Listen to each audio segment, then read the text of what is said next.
boat. Bass boating? Have you ever seen a bass boat go down the water and everything like that? Oh, and he nailed it. Oh, shit. Hashtag bass boat.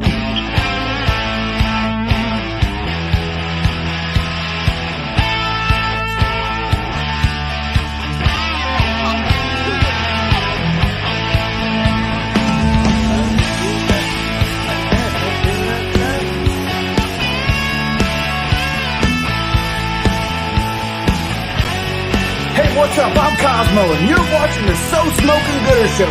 So grab a drink, park your ass, and don't forget to smash that subscribe button and ring that bell so you don't miss a thing.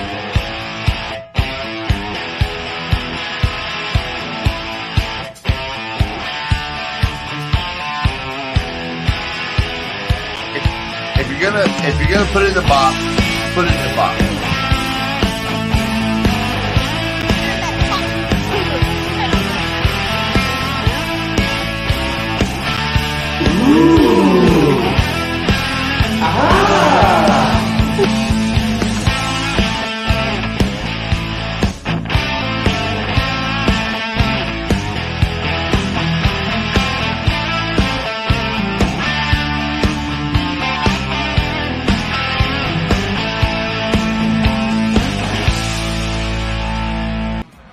What's going on, everybody? This is Matt with Got Your Six Culture, and you're tuned into the So Smokin Gooder Show. So like, subscribe, and tune in every week to see what that barbecue scene is all about. This kid folk with canned heat, barbecue. We're going to the So Smokin Gooder Show. Let's all drop in. Well, let me be straight up. I'm Carly Alexander from Good Hill Barbecue, and you're watching the So Smokin Gooder Show.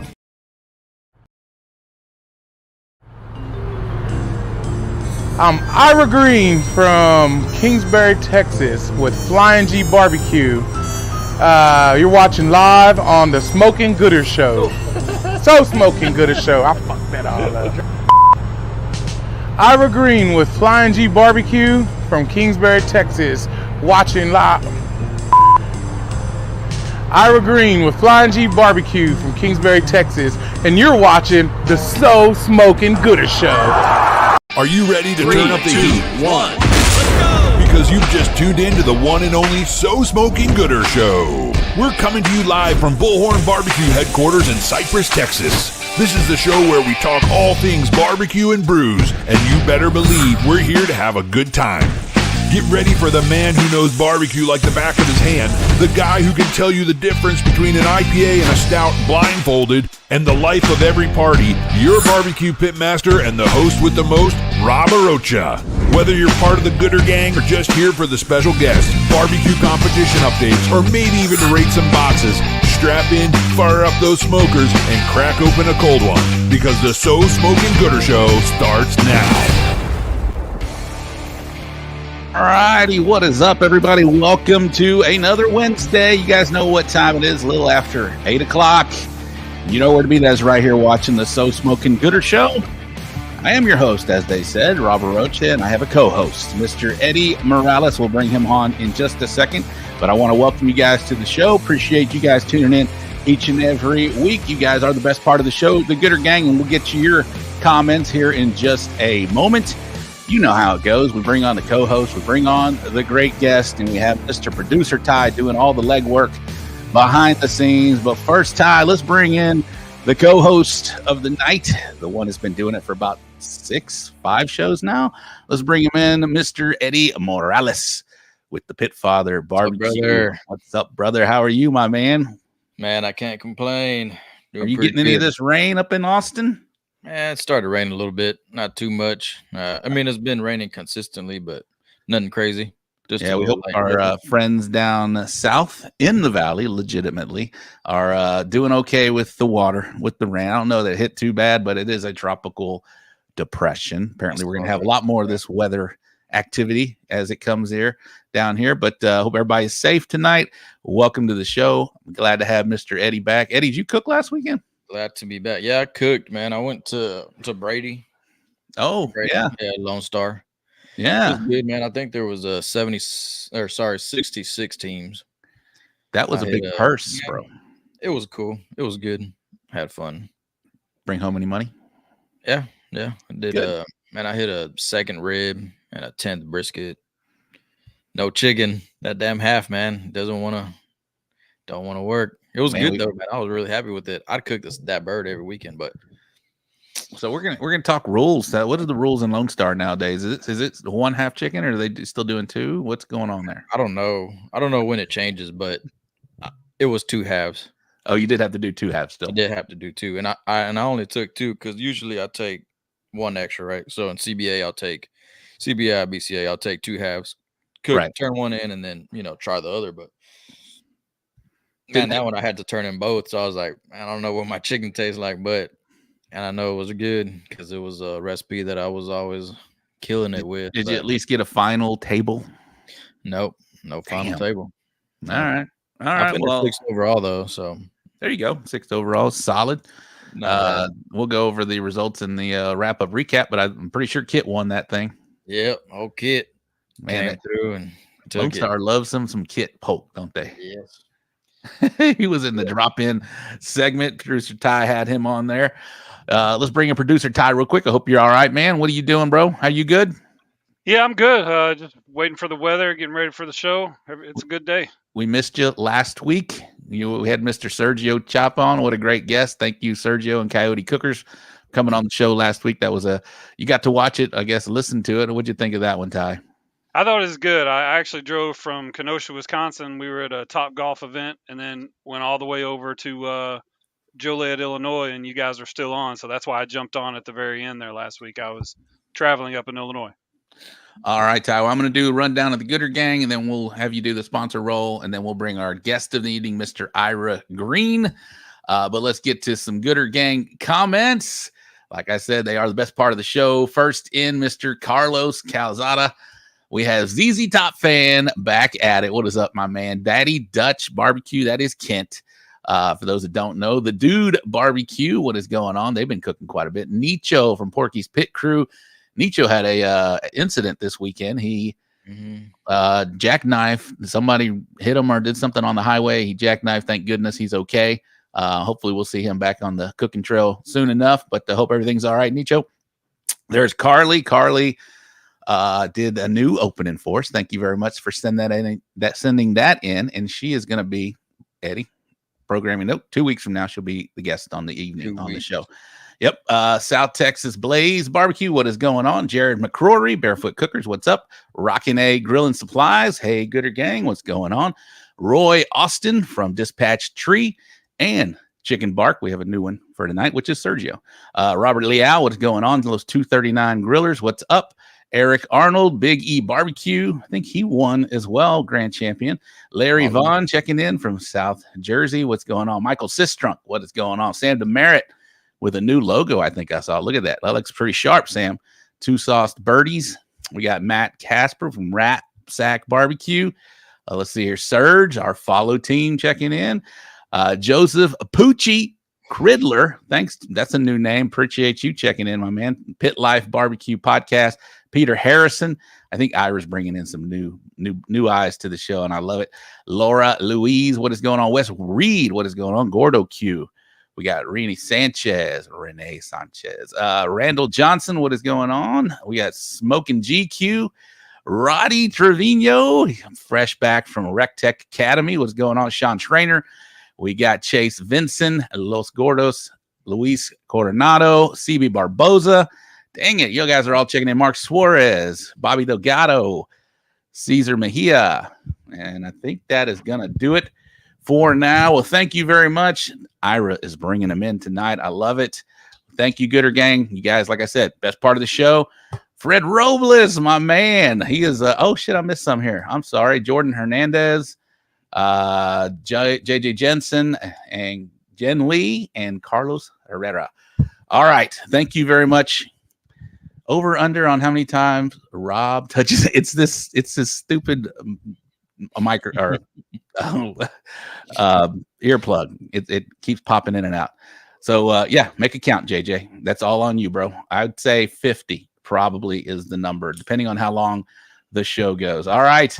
We'll do a quick sponsor spot, and then I have one more sponsor comment before, and then we'll get Mr. Ira Green on. Go ahead, Ty. Shout out to the supportive and outstanding sponsors. Rectag, Smokin' Magic, Cosmos Q Products, KNR Pipeline Services, Race Crew Drum Smokers, Barbecue 321 Podcast, Texas Oil Dust, LC Barbecue, Pinkerton Texas Pit Barbecue, Briscoe Ranch Cook-Off at the Crossroads, War Pig Barbecue, Texas Chrome Heroes Foundation, Chicken Fried Barbecue Grind, Navy SEAL Danny Dietz Memorial Classic, Bull Printing Wraps and Graphics, Texas Original Charcoal Products, Got Your Six Culture, We Branded Promotions, and the Barbecue Store in Hempstead. Thank you for supporting the So Smokin Gooder Show. Yes, absolutely. Thank you, sponsors, for supporting the show. Brandon Perriman, he's having a rough couple weeks, man. Gets a hair in his box, and then I miss him on the rundown. No, bro, we love you, man. Thank you for always being. There's the hairnet right there. Always Forward Barbecue. Aaron Stouffer is checking in. Is it Stauffer? I think it's Stauffer. Jesse Delgado. Thank you very much, guys. Man Meat Barbecue. Yes. So where is that sponsor deal, Ty? There we go. There we go. You can put us up there. Sponsor spots. We only got 2 weeks left of this season here for the So Smokin Gooder Show season. We started, our 7th anniversary is coming up. That'll be July the 7th is our 7th anniversary. So that's when our season starts. So 23-24 is going to round up. We only have 2 more weeks. We got this one and next week, and then we're going to have a new round of sponsors. Some have re-upped, and I appreciate each and every single one of you guys. And we got some new ones.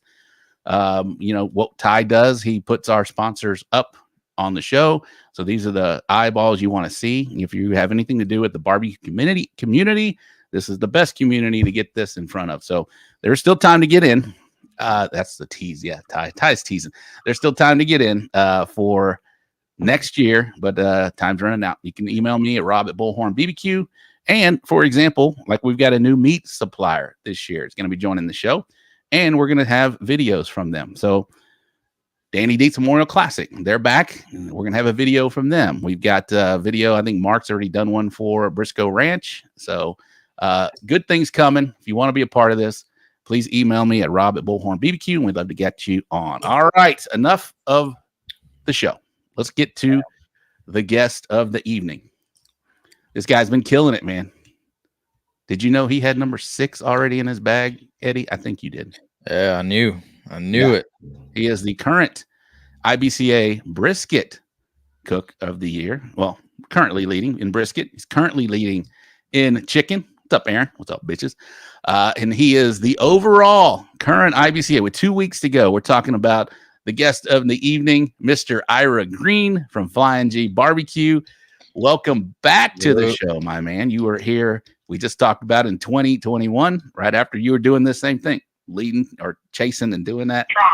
Yeah, we're trying. We're trying. Battling up against Mr. Rennie down south, and great guy. He took it. It was a tough battle, man. It was experience, one to remember. So that was Rennie Gonzalez. Yes, sir. Yeah, that was a great year. We're driving across the country, battling it out, back in the hitting, giving props. They come up 6-8 hours just to cook. So that's dedication right there. Yeah, they're still at it too. That's a great husband and wife team. We're talking about Gonzalez Family Barbecue, but we're going to talk about you tonight. You're battling right now. That is pretty neck and neck. What's going on in the IBCA points chase? You and Randall Kendrick are within. Well, I guess he's within striking distance because he goes gap more this weekend. I sat out and I guess he hit a cook off and hit him a GC, so it's it's like but it's all good. He's a great cook. It's just There's so many great cooks out there. So when one locks target on you, it's like, it's hard to get away from them. So when you are in a points chase like you are, obviously you sat out. That had to been hard, right?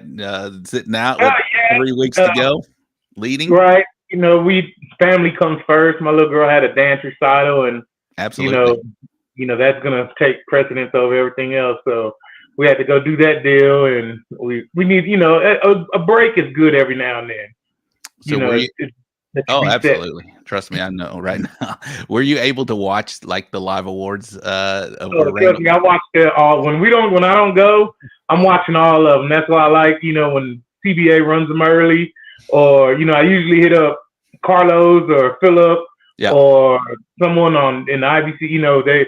Them two of the main ones. But we're watching them, and like just can't wait and turning up the volume and pulling over to listen to it if I'm traveling. Yeah, I'm tuned in like I'm in the crowd. So what do you think whenever you start hearing Randall Kendrick's name coming up? You're trying to keep count. He's like, all right, that was 3, 2. Okay, wait, what did he get on chicken? And then, with the new scoring system, they're just rough guesstimates anyway. Because I've been present at a cook-off with him when I only seen him get up once and he's standing there with the reserve grain. I'm like, dude, what the, I forgot he was at the cook-off one day in Refugio.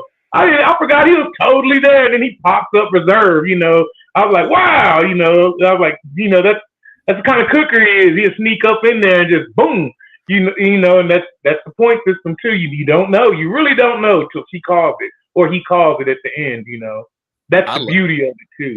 I do love. I'm glad you said that's the beauty of it. I do love that. It's like, hey, even though this guy got one call, he's, he could be sitting at 311s in GC. Yeah, better cook win that day. That's what it comes down to. I still don't know if we've seen a no call GC at any of these events yet. If somebody that one's gonna be rough. That would have to hit 311s on a large cook-off. Yeah, it could be done. I had a one call GC with the first place brisket, 11th and 11th. Yeah, and then I think Carlos Calzado might have had 3 walks, man, and I got it, But yeah, that where was that? That was a Q for the Blue the last time it was sanctioned. Okay, I thought you were gonna bring up Weatherford again. No, Weatherford, man, nah. I think I had some good walks there. I don't remember. Yeah, if maybe the Gooder gang knows if we've had a no call. I don't think so because we haven't made a big deal about it yet. So we've not yet had a no call GC. It's gonna happen. It'll happen at a big event. Someone's gonna no call or GC. A hat trick. I don't think anybody's had a hat trick since all the reconfigurations of sanctioning bodies, have they? I think I know they've gotten like a first, second, but I haven't heard anybody who at a sanctioning event lately who's gotten a hat trick. After they changed the scoring system. Damn, I can't remember his name right now. He's from South Texas, hangs out with Liz Shamlin and them. Jerry Cardenas, he had a first at a cook-off once. He did. He hat tricked. All right, nice, very nice. That'd be expected. Yeah, he's a solid legend. There's Rochelle. She's back. What's up, girl? Thanks for coming back. We got Oscar G3 in the house. What's up, OG3? I haven't seen his name in a while. You're bringing them back, Ira. You are bringing them back, my man. Hey, Rob. Yo, real quick. I got to go find my laptop charger. Drop me down real quick. I'll be right back. All right, Ty will take care of that, man. So it's pretty impressive. You are having a hell of a season right now. For those that don't know, you are sitting on 6 qualifiers for the Jack Daniels Invitational, right? So you got you got about 6 weeks to go to get number 7. We've talked to other people that have going after that number 7. Robert Smith is having a time of it right now, going at it. Bill Purvis, he mentions how difficult it is to do that. I know it is difficult. It gets tougher. Right. And then you were talking earlier, say what you were saying about you felt like they were just dropping in, and now it's a little tougher, right? You got something going. It's you cook them and then you're like, oh, I got another one, or oh yeah, that counts. And my wife was like, hey, you got X amount. And I was like, yeah, and I explained to her they got to be state championships or over so many people, and she was like, yeah, these are. And I started looking. I was like, whoa, this thing might be obtainable. And so then you change gears to try to, like, I'm going to try. And then you get one. Well, then it's like a breaking point. Then you're like, all right, now I got to get in gear, and I have to chase them. You know, so and then that's when it gets hard because you're having to travel, you're having to hit certain events and pass over good events, you know, just because either they don't make count or they're not sanctioning or there's not a state championship. So yeah, it makes it a little harder, you know, which is not going to be easy, but it definitely gets harder for yourself, at least in my position, when you go to actually trying to. Yeah, it's you put that pressure that you weren't. That it's hard to win a contest, right? It's hard to go out there. There's so many dang good cooks out there right now, and it's hard to win a contest. And then when you add that extra just mental pressure of, I need one more. But and then when you go and do well, and they're a sanctioned state champion event, and you get reserved, it's like, oh, you know, I've got 3 like that. And I think Mr. Bill's the same way. You know, you'd have been there. You would have been hanging out. So boom, you got this. Yeah, so Bill just reserved and Robert Smith just reserved. They went out of state and got RGCs. So it's tough, man, and it's tough. And yeah, Robert called me before going out there, and he was like, "Man, I'm going to South Carolina. You know, they don't allow them to cook on their own pits. They had to cook on langs." I said, "Well, have you ever cooked on a lang?" And he said, "Yeah, I have." And I said, "All right, well, you may have a leg up, bro. He goes, "You think I'm stupid for going out there?" I was like, "No, I think this could work out well for you." And he RGC'd. I actually thought for a second he GC'd the whole thing, but yeah, he RGC'd. So, it's just me, Ty. What happened? Live TV. There he is. Yeah, he just dropped. So, and then Eddie's still having his issues. It's just us, man. What's going on? Hey, live TV, that's cool. We can make some things happen. Yeah. So what I'm really loving is like people are sending me like good ass photos. Like I'm excited for y'all to see some of these. I'm not going to tell you who's sending them, but some of these pictures are really good, and there's some like they're taking the criticism that we gave them on like foil, you know, placement of where the picture's taken. So that whole thing seems to be coming together pretty well. I really like how that's helping the game, and your wife has said that it's helped the game, so that's cool. Roddy said he's in the storm path. Maybe that might be it. He did tell us it was raining over there where he's at right now. Well, I'll just talk about where I'm headed this weekend. I'm going to be going to Kansas City. Is it Kansas or Missouri? It's Kansas City, Missouri. We're going to where the Chiefs play at Arrowhead Stadium. I'm going to be there at the Kansas City Q Fest, which is a barbecue festival. It's going to be awesome. We're going to be going out there with Texas Original Charcoal, my good friend Chef Tongue. He's in the comments right now. He's asking me when I'm landing. That's Roddy. But Chef Tongue, I am landing there Friday morning. I will be in Kansas City on the grounds, and I'll head straight to the stadium to go see you and Mr. Joey Machado with Texas Original Charcoal. We're going to be out there cooking a bunch of meat for all the people in Kansas City. It's a big deal, this Q Barbecue Fest. So I'll have a lot of content, a lot of videos coming back from that. So I'm excited to do that. And then of course I'm going to be, my next cook-off is coming up 2 weeks. I'll be in Shiner. I was going to say, Chef Tongue said that he was going to be on Barbecue Showdown Season 3. When does that start, Chef Tongue? Yeah, the guy I'm going to cook with, along with Joey, is going to be on the Barbecue Showdown Season 3. I believe that is the Netflix show. So that is coming up pretty soon. So I'm excited to go hang out with Chef Tongue, and then we'll get him on the show once that starts to air, and we'll talk about the Netflix show. Okay, he's on his way back. All right, there's Amanda checking in. All right, we're cool. Yeah, it's on Netflix. July 4th. All right. Chef Tongue is going to be on Netflix. So that'll be cool. I'll be sure and check into that, Chef Tongue. Yeah, and he is a chef out of New Orleans, Louisiana. Well, I know if you're going to cook with somebody, then they're probably somebody I need to pay attention to. So yeah, very cool. He's a hoot too, man. He's a good dude, great chef, and I'm excited to go cook with him over in Kansas City this week. Well, we lost Eddie. Eddie's back. Fred Robles says Chef Tongue. What did I miss? Well, you left, and then Ira cut out, but his wife Amanda said that he is on his way back. But Eddie, while we're waiting on Ira to come back, what you got coming up? What's on the schedule for the Pit Father? I'm thinking Seguin this weekend. Okay, cool. You can go to Seguin. And then I'm finally, after that, I'll probably do my first outlaw the weekend after that. So nice. Ira's coming back. We'll get him on. There he is right there. My bad. For those, real quick, Ira, for those asking about these shirts, this is one of the original So Smokin Gooder Show shirts. Our boy Jay Bird used to say before he edited it, when we were doing podcasts, hey, you got any more beer in there? And so we made a shirt out of it. Yeah, we're gonna have some more shirts coming up. Dustin over at We Brand It, or Julia at We Brand It Promotions is gonna be doing some shirts for us. So we'll have those here. I'd say about a month or so. So yeah, we'll have those here in about a month or so. So some new merch. Let's talk like the kids do. New merch coming up. Got some hats coming in too. Some really cool hats I'm excited about. So it's gonna be cool. So you guys stick around. You'll have opportunity to support us by supporting some good So Smokin Gooder Show stuff. All right, Ira, did the storm get you, man? No, I'm using the phone, and one of my guys called me, and I went to hit away or end or back, and it took the show out, and so I had to get the wife to come in and pull it back up and this and that. Yeah, so I just use the phone. I don't do too much podcasting. I just follow, so I don't have a setup. So when my phone rang, it like did some things. And I was like, go away, and I hit the back button. It took y'all all out. So I don't know. I have no clue where it went.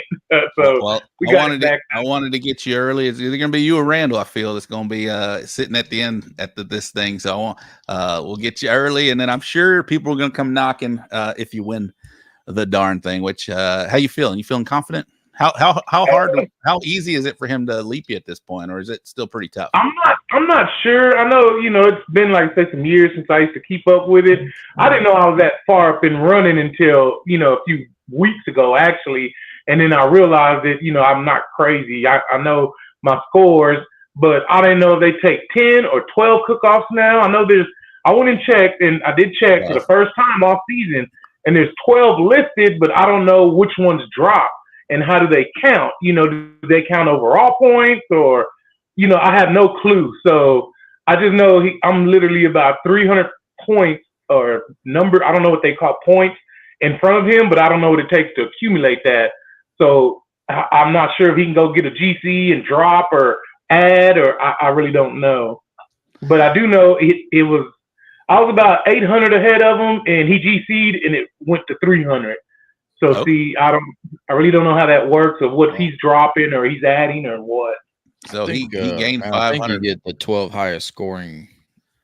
Yeah, if it's anything like it'll drop your lowest 12th qualifier. So however that's working. So pretty solid that you weren't even checking, bro. You're just doing your thing. Yeah, I'm just cooking. Like say this. I cooked, and I knew something was happening because I'm not crazy, but he's been killing it. My trailer was out of commission. I thought I could get it into the shop in Christmas and just take the winter breaks off, but it went in at the beginning of December and didn't come back till end of April. So I was still hitting a few cook-offs, but I was using my backup trailer and, different equipment, and I was getting, 4th overall, 5th, 6th, 7th overall. So, and they were still killing it. So I didn't start getting back in my groove till I got my equipment back at the pretty much beginning of May. And so then that's when I, got back into it. And so I had a late start, I like to call it. I missed out a few months, There you go. And you're sitting at top, so still right now. Roddy says his blue trailer is ready for you to pick up, bro. If you want to roll over there with your big truck and do that. Talk about the go ahead, Eddie. Go ahead. I had a question, but not good. Do it. You're the co-host. So, do it. Let me ask you this, Ira. Yes. What's more important to you right now? Is it winning the IBCA points chase, or is it getting your 7th for a auto jack qualifier? Funny you asked that, but it's actually I want to clarify that, and I might get criticized for something. I'm not excited about the jack. I'm excited to qualify for the jack. And I've never been to the jack, so I might be misunderstating that. Everybody that's been is like, dude, you're crazy. You should go. So, and it probably is. I'm excited to go. My family wants to go.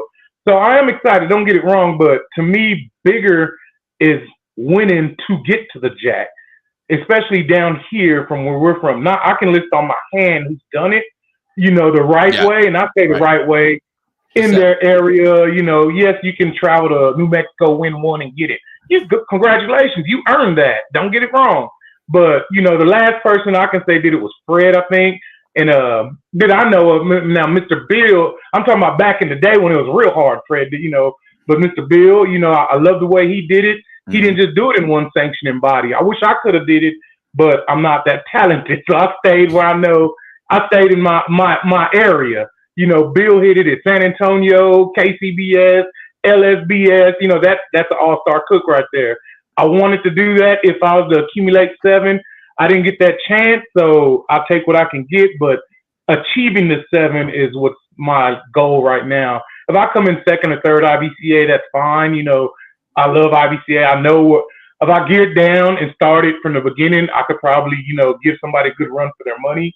But I have crazy luck like that. I got the almost good luck. So most likely Grando will hit me next week and get it on top, and I'll be sitting in 2nd. And I'm fine with that, 2nd behind that guy is like, coming in, 1st runner-up. It still got 1 in the title, True. No, that's a great point. I was just wondering, because a lot of people, man, even if they qualify, they're not going to go to the Jag or whatever. But yeah, I agree, or I understand what you mean by, man, getting that 7th, qualifier. Man, that's probably a badass feeling, and I think my closest I ever was 6. So, man, I've been at 6 before, you know what I mean? And I got the 6 the very last week, so it wouldn't have mattered anyway, but yeah, that's badass. Man, and it sucks to be that close. See, that's my biggest fear too, is getting there and then not like, because it's hard to do that, and to do it again, everything got to sit in place, and you pack a lot of weight, you leave a big weight when you're doing it, which is family and time and work, and absolutely. So it involves more than just one person or one team. Especially like myself, I'm married and got a family, so everybody is involved with it when you got to start doing something like that, and it's like, it's exhausting, So hopefully we can get it done this year and go up to Tennessee and experience that, because like I said, I'm excited for it, but I'll be more excited to obtain the 7. Then when I get it, then I'm probably gonna switch gears and be like, I can't wait till October. Bugging Pam Hess on the emails, bugging Fred, bugging Bill, just asking questions of guys who've been there, James, Randall, just trying to find out what the do's and don'ts, the stops, and just everything that someone needs to know to go for the first time. Hell yeah. Have you cooked any KCBS? What's that? Have you cooked any KCBS? No, I've been present to a KCBS, but I was a helper.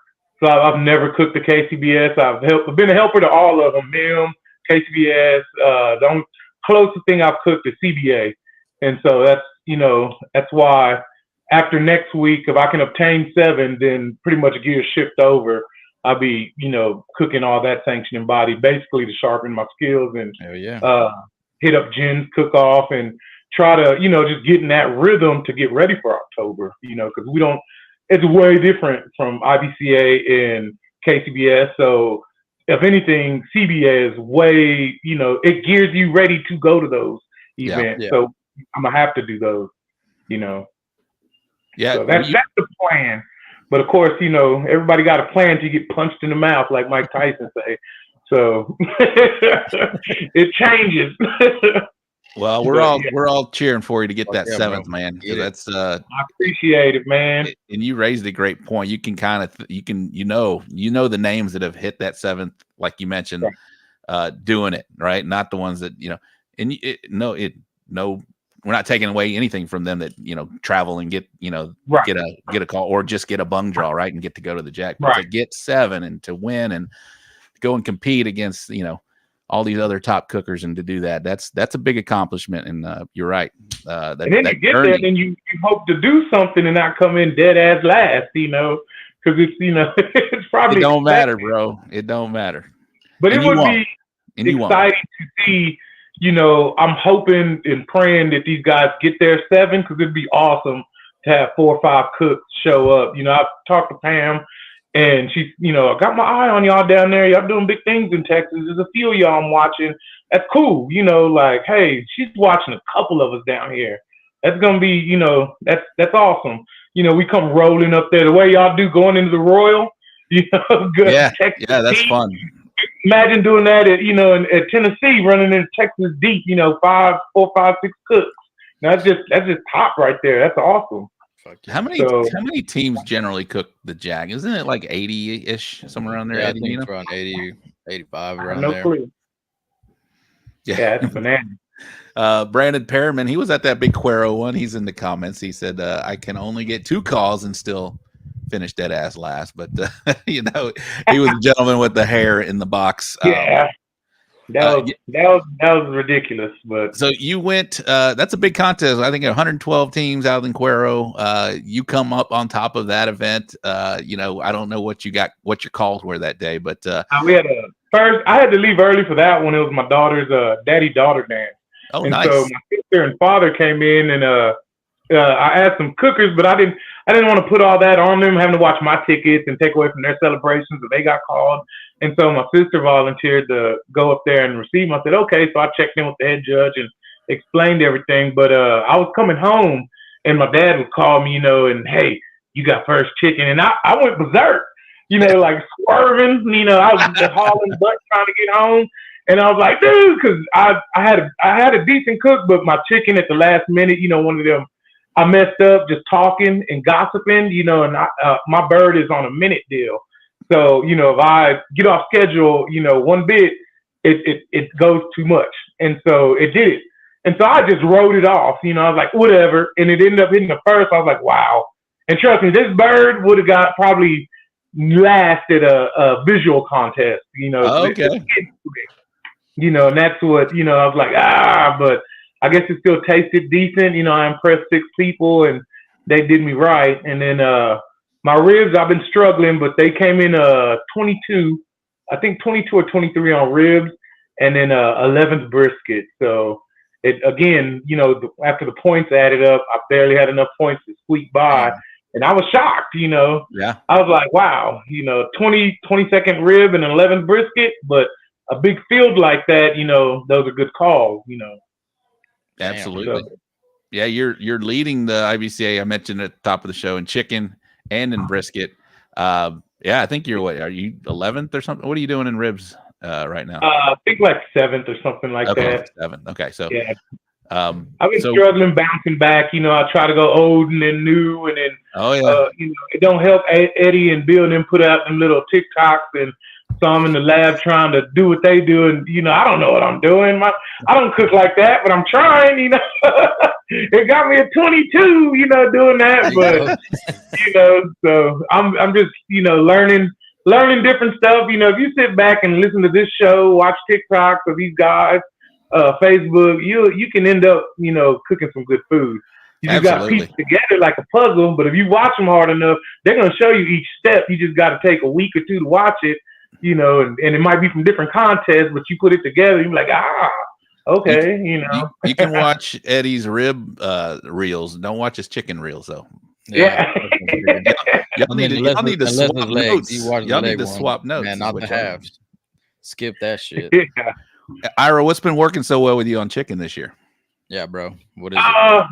Got back cooking on my drum. I tried the Weber, and I went back to cooking on my drum, and basically it helped out. Different cooks out there, have introduced a new line of chicken product, and I was like, why not? You can only see a man hit first place at big ass contests so many times before you got to spend the money and go in the lab and try to do what he's doing. Right. And if you can half-ass make it work, you make it work.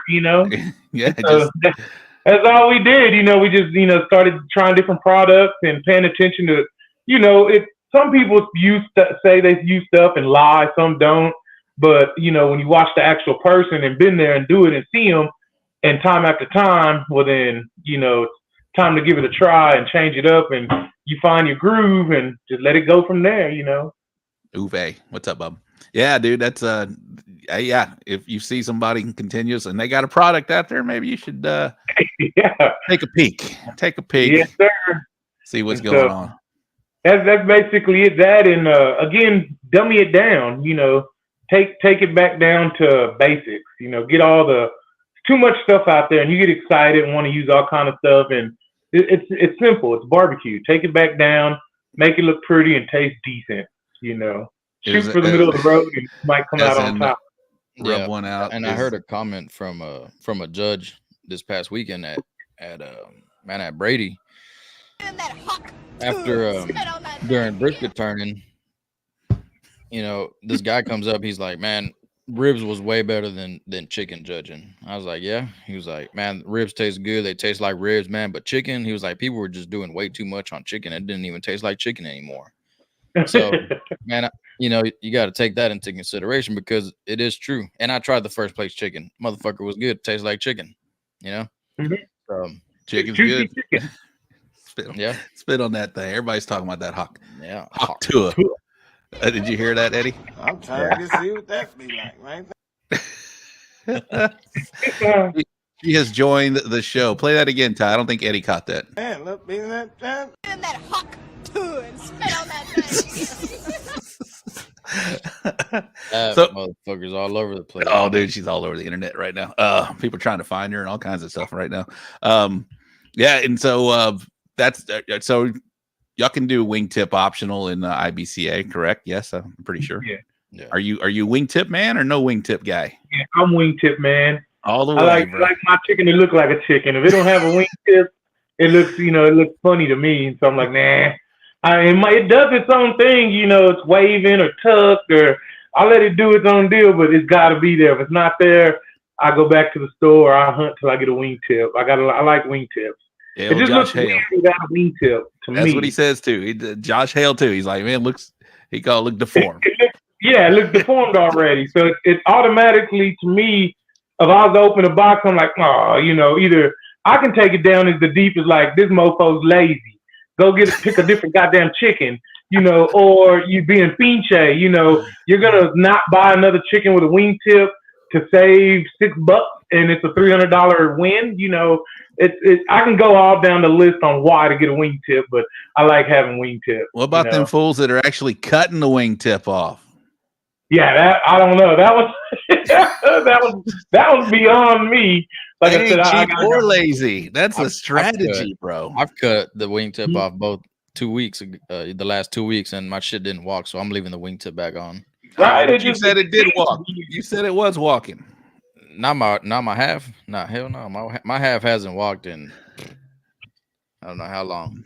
Put DeLuna's comment back up. Second in Guero. Team no wingtip. Well, he had first, so never mind. There you go. My hat first, we had a wingtip. See, it's weird like that. You don't know. Might have had. I always say might have had first. It didn't have the wing. Some of them wingtips get long though, bro. They're covering all kinds of stuff up, bro. But I do like that the exposure of the breast with the no wingtip. Right. But exposure to breast and man, the again, it makes it seem like it's like you automatically start looking for something wrong with it if the wingtip's gone, in my opinion. Like, oh, this is weird. Why is this chicken weird? Not everybody realizes wingtips are on there. Sometimes they're gone. But if, some people that half-ass know cooking or food, they open the box and the wingtip is gone. It's like, what they do? Cut it? They don't know why it's gone. So they just start automatically going off the deep end. And so I'm like, I'll smash all that and just give them the wingtip. They're expecting a half a chicken, So give them a whole half a chicken. Yeah. It'd be like opening the box without a leg. To most people, it'd freak them out. But what if our chickens didn't come with legs? See, you'd be like, oh, legs are optional.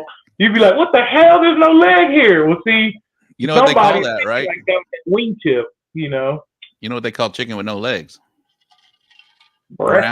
Ground chicken, bro. It's ground chicken. Yeah. Dad joke number one of the evening. Yeah, there's people. It's a big deal now on the show. We talk about no wingtip, team wingtip. We're gonna have to do something about that. It's kind of like the fat. We'll talk about brisket. You are also the number one brisket cook in IBCA right now, and we don't want flavors or nothing. But How about that fat? You know, you got your slices there, and you laying it on the table. You're about to box. Are you leaving the fat on the bottom, or are you trimming that? Leave it on there. I trim before I go in the cooker. So whatever comes out that cooker is what goes in my box. You know, so it's a gamble. I might trim it aggressively and only I shoot like everybody else. I shoot for the pencil at the bottom. Sometimes it's thicker, sometimes it's smaller, but you know, it all depends on like I say, the trim that goes into the box. But the smoker, when I trim, it goes in the smoker, and then I don't cut no more off. All I do is slice it and put it in the box. You know, so I try to leave fat on the bottom though. I personally like it, and I think, you know, it's a ratio deal for me. If you got the right bite with the right amount of fat on the bottom, that pizza is gonna blow through the roof. You know, it can also be good without it. But if you're gonna put it in the box, put it in the box. Absolutely, it's going to set it over the top now. Especially if you got a dryer, you maybe overcooked a little bit, and it could help you a little bit. But yeah, that we Eddie and I have talked about all the time. You know, are we trimming? Are we cutting? Are we staying? You know, I think that. I mean, unless KCBS, I cut it, I trim it off. But other than that, that motherfucker's staying. And if you cook the right brisket, I mean, if you cook the right brisket at the right temp, that fat is going to be like cotton candy as soon as they bite it anyway. It's gone. All it is moisture to the meat. It's not a fat. You know, they're not eating gelatin, you know, so they're eating. It's going to dissipate as soon as they eat it if it's cooked correctly. We had some questions. Little Gringo, what kind of drum are you cooking on, Ira? It's a Gateway. Okay. Gateway. I've had it. Brooks powder coated, and I still use all the gurus and gadgets and stuff. Just they were given to me as gifts, and I look cool. They're conversation starters. Of course, you know, a Gateway runs straight up, but why not use the added utensils if they're there? You know. Yeah. Give me something to do too to stay busy. If not, I go wander off and do something ignorant and forget what I'm doing. So I'm staying there, putting stuff out and taking probes in and out and watching. It makes me feel like I'm really, you know, really cooking. makes you feel good about the day being out. Yeah, it makes me feel good about it. And then I got something to blame if something goes wrong. I can be like, see that damn cooker? My gauge said I was at 3:30 the whole morning. I should have been at 3:26. You know, it gives me something to blame it on except myself, you know. So you really want to, if you really want to feel like you're moving around or doing that, go without the gauge, because then you got to keep your eyeball on that sucker, man. I've tried that, and I overthink stuff, and I tend to mess with it or think it's too hot, and I'm over there fanning my pit, and it is not a good deal, you know. And it's ridiculous because, again, most of these drums are run good without the added help, but you know, once you get started doing something, and I'm not superstitious, but I am somewhat. I want to repeat that process. It's work, so I'm going to repeat it. So if I have a wire go out, I'm lost. I'm like, God damn it, you know, like, man, I throw the game off already. You know, it's 10 o'clock the night before. If my guru don't want to work or something, I'm like, I lost. I can go home. You know, I haven't even started cooking, but that's the way it goes. You know. There we go. We got an Aggie update 5-0. Tony Tanacha, you said cook the right brisket. He's asking, what is a right brisket? It depends on the event. I mean, but usually, like now I'm chasing, if it's a state championship or a large event, I'm cooking gold. You know, hopefully after I finish this little defeat and get my 7, I'm going to start ordering out of Midland, get on that train, see what it's like. I've heard it's a little different, but I see a lot of top guys cooking it. But my recipe, you know, that I've learned and read up and sharpened and everything, it's a gold. Okay. You know, I do really well with the gold. River gold, for those maybe wondering. Yeah. Then if I go to a smaller event, go ahead. What do you think about those Mitsubishis that they sell at HB? Those, I cook those if I'm going to just, you know, a regular event. I really don't cook a prime anymore. I tried and I stuck at it. So it's got to be at least a Wagyu from HEB. And I do the Mishimas. They can make it sound. I think I got 2 GCs off of Mishima. Really? And that's, because I waited too long and gold wouldn't have been in. Andy was out with, you know, his reasons. And so I had to, you know, go to HEB. And they have a black every now and then, you know, in there, but they're weird.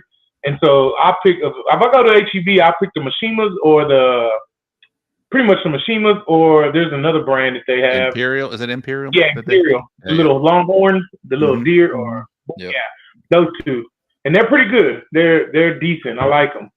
You know, I can make them. Any luck with the Mishimas, man? I can't. I mean, I've only cooked it once, and then the second time everybody was talking shit about it, so I stopped cooking them.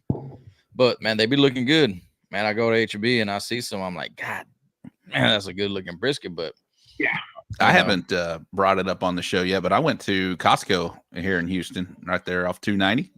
Ira, you've been through Houston quite a bit. Right. They start carrying American Wagyu. I don't know the brand name yet. I haven't researched it that much, but I was like, because I know they have good primes there. That's what I used to cook all the time is a Costco prime. But I was like, damn, these primes are looking really good. Like they had a whole case full of these, what I thought were primes because they had never sold Wagyu before. And I was like looking at the prices, like 160. I was like, so I looked at it and I was like, oh, these are the Wagyu. So Costco, you guys are in a pinch. You can check out Costco. They're starting to carry some American Wagyu. I don't know the brand yet. I haven't cooked on them yet. Just some information for you guys out there. Be interesting. So Ira, what do you think about a lot of the Texas sanctioning bodies? They're really making a push for making a lot of their events state championships. I think it's a good thing. I noticed that this year. I noticed that, you know, and I'm chasing or whatever for those, and I'm like, there's one popping up every week, and I'm like, somebody either in office done changed, or did our organizers or event planners push more for it, or somebody create. I mean, every weekend there's one or two, and they used to come rare, you know. So I have no clue what's going on with that, but I like it, you know. I just hope, again, you know, saturating the field, it don't get watered down, you know. So yeah, it's definitely promoters, even event reps, head judges. They're all pushing these events to be state championships, and I think it's great for the sport. It's great for us, right? You know, because we used to have to cook a 50-team event to be a Jack qualifier. Now we're seeing a lot more options to where it's a 25-team event that can be a Jack qualifier. So I mean, we got fucking 17 sanctioning bodies in Texas, so I know. I mean, there's 87 cook-offs every weekend. So yeah, I mean, you're exaggerating. It's only 16. Yeah. Okay. So pew, pew, pew, pew. There's one right there. Yeah, I think it's cool, man, making them state championship. I mean, how hard is it to get drawn out of Texas? You know what I mean? Like, you know how many names are in that? Super hard. We probably have the biggest fucking jar or whatever they use, bag. Yeah. You know, but it spreads it out to make sure everybody might have a chance to get in there. That's the cool part, you know. Yes, sir. No, but I think it's great having that option to instead of having to go find a 50-team event to get and then to win that is hard. And then I feel like right now, you know, there's either a 16 event or a fucking 300 team event. Like there's no in between anymore. it ain't. There's not. They're ranging from 19 to 32 is the average. I think the average I've done. I try to do them that are decent. You know, I don't like a small cook-off, and so, but I'm gonna go to them whatever now that I'm chasing. Like I said, it changes because I have to. I used to not do a small one. I'm going to the bigger one. You know, it's I like a bigger cook-off, but you got to go where it goes. But usually I've noticed they're from 19 to 32. The bigger ones, they're far few in between. And again, you're not like he just said, they're either going to be 180 teams or 26 teams. Yeah. But there's like 5 26-team cook-offs that weekend. So it's like, damn, they're literally now like 30 minutes apart. It's like, I can leave here and go 15 miles down the road and hit another cook-off, right? Like, why, promoters ain't looking at that? I think that was 2 cook-offs in one day. Right. I think that was part of the success of Cuero. He ended up hitting like the holy grail of cook-offs. There's only one other one, umpteen miles away, and not everybody's going to go that far. So, if you want to cook, and then, of course, the money don't hurt. Uh-oh. The bottle's gone. The bottle's gone. That was for Tony. That was for Tony. Yeah, that's we're getting some questions from the Gooder gang. Some of the stuff we will ask as well, but Serge has got one. It's one we've asked. What is your most memorable win thus far, Ira, that you can remember, or not win, but walk or whatever it may be? It's it depends what you. I mean, the most memorable is probably the first back in the day, 2016 grand champion at Montgomery. It was the IBCA added money event back then they called it, the big one. Yep. Yeah, got the little trophy that had all the old white guy names on there that invented barbecue for IBCA, and I was like, hey, look, I'm on here, So that's probably one of the memorable ones. It's the weekend I met my wife. She seen me on Facebook walking my fat ass across the screen, and so I was like, hey, she met you at a contest? Well, she was at home with my buddy's wife. They were watching him, and I just so happened to win the contest. And she's like, "Who is that?" Yeah, that boy can cook. Yeah. and so it went on from there. So between that and winning, it was a great cook-off. It'd be a memory I always remember. And then I got to bring home that big ass trophy and all that good and big paycheck with it. And I think it was right when Arnie was hard and going in his classes and gave me tips and stuff. And so, just, showing that could work if you go take his class, because I'd won a few cook-offs, but not like that, like that was huge. And so it was just a big, big deal, So it's probably one of the most memorable wins I probably ever had is that cook-off there in 2016. That's pretty awesome. That's so 16. When you said back in the day, so when did you start doing this stuff? Man, I really couldn't put. It's probably gonna be 12, 13ish, maybe. Yeah. I can't remember. I come up under the old administration. Mama Papa Joe's Giant Barbecue. Craig was my king back then at the helm. That old school. Oh yeah. They were even doing Gulf Coast back then. Was Texas Gulf Coast. You an old head. Yeah. So I don't know how long ago that was. It was then I was cooking like everybody else, just showing up and trying to do something and buying. That's back when I was going to Hastings and buying books out of barbecue. I don't even think Hastings books open anymore. That's great. This is going to be great. So we talked your Mount Rushmore. Ira knows about it, and he's been watching the show. Here in a few minutes, we'll ask him his Mount Rushmore. But you've been at it a long time. You mentioned some of the names. I'm not sure that they're going to make your Mount Rushmore, but it's always great to. We've got some newer teams that are just starting that don't know those names you just mentioned. Right. That is true. So what's that? I said that is very true. That's crazy. Yeah. So it's great when people have been in the game for a little while, and we'll hear their Mount Rushmore and your barbecue homies. We'll get to that in just a minute. But there was another question from the Gooder gang. Bill Purvis? There he is, host of the Chicken Fried Show. What is what's Ira's favorite cook-off, bro? Man, that's gonna be rough.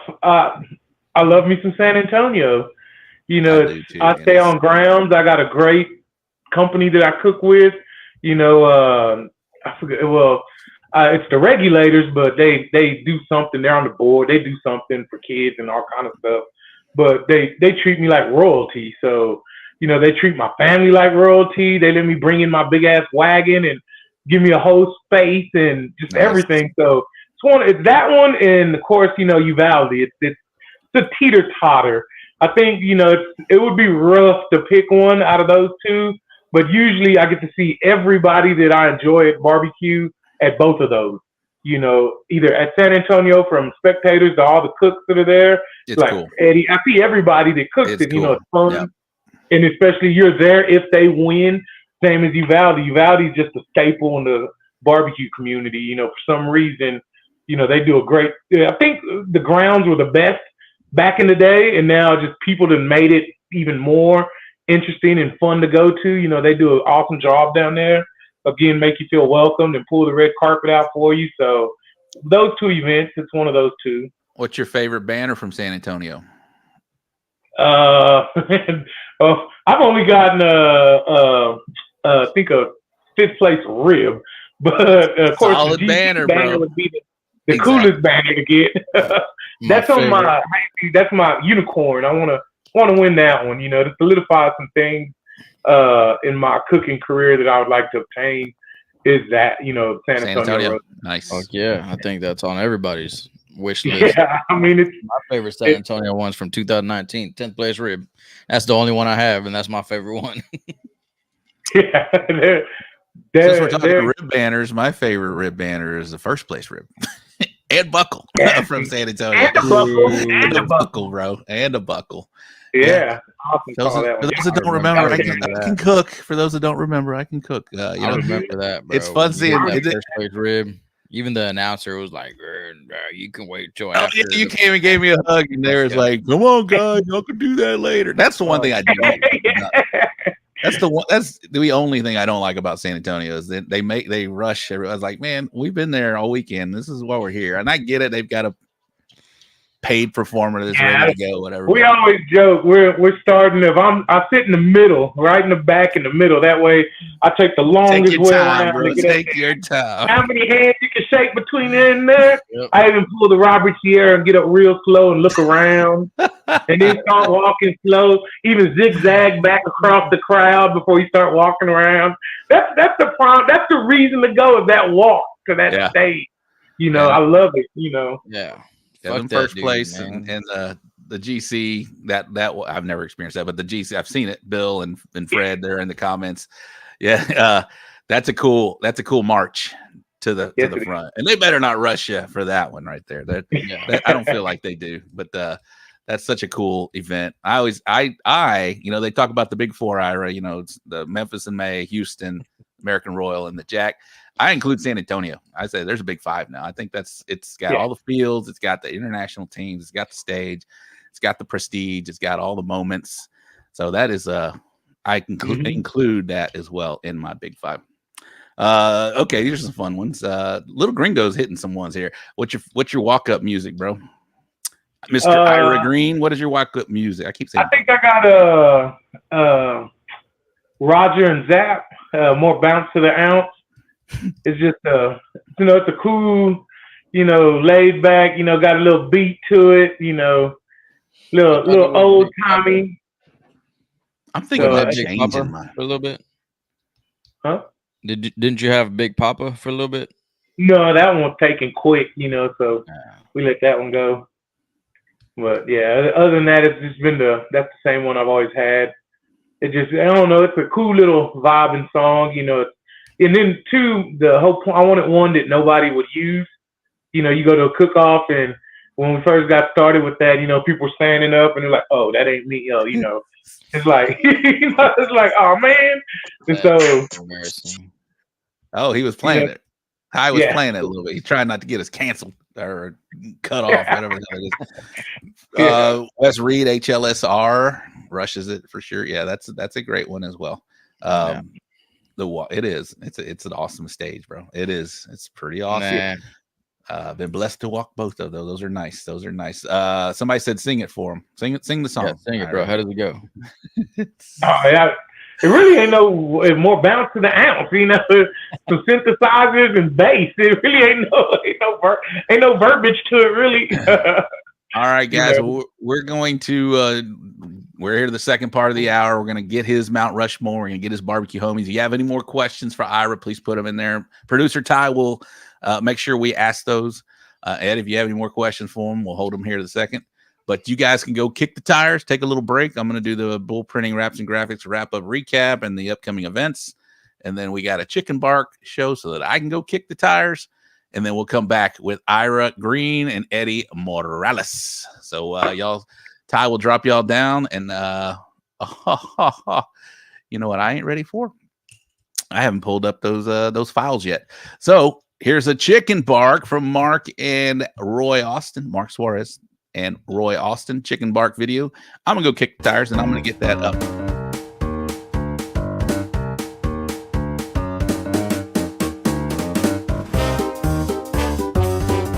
We are back with another edition of Truth Masters with Texas Pitmasters. And today we have with us Sergio Chapa Coyote Cookers. And where are you guys out of? Pleasanton, Texas. Okay. You ready to play?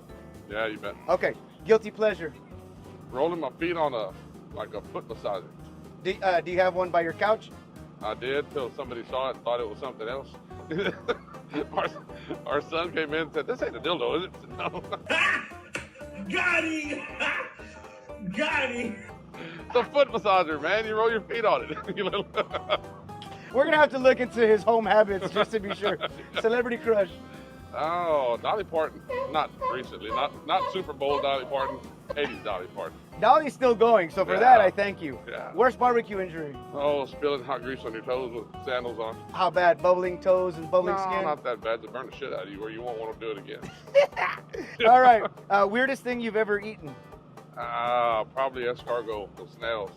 What'd you think about it? They're highly overrated and too expensive. I agree with both of those things. Okay. What is one of your cooking pet peeves?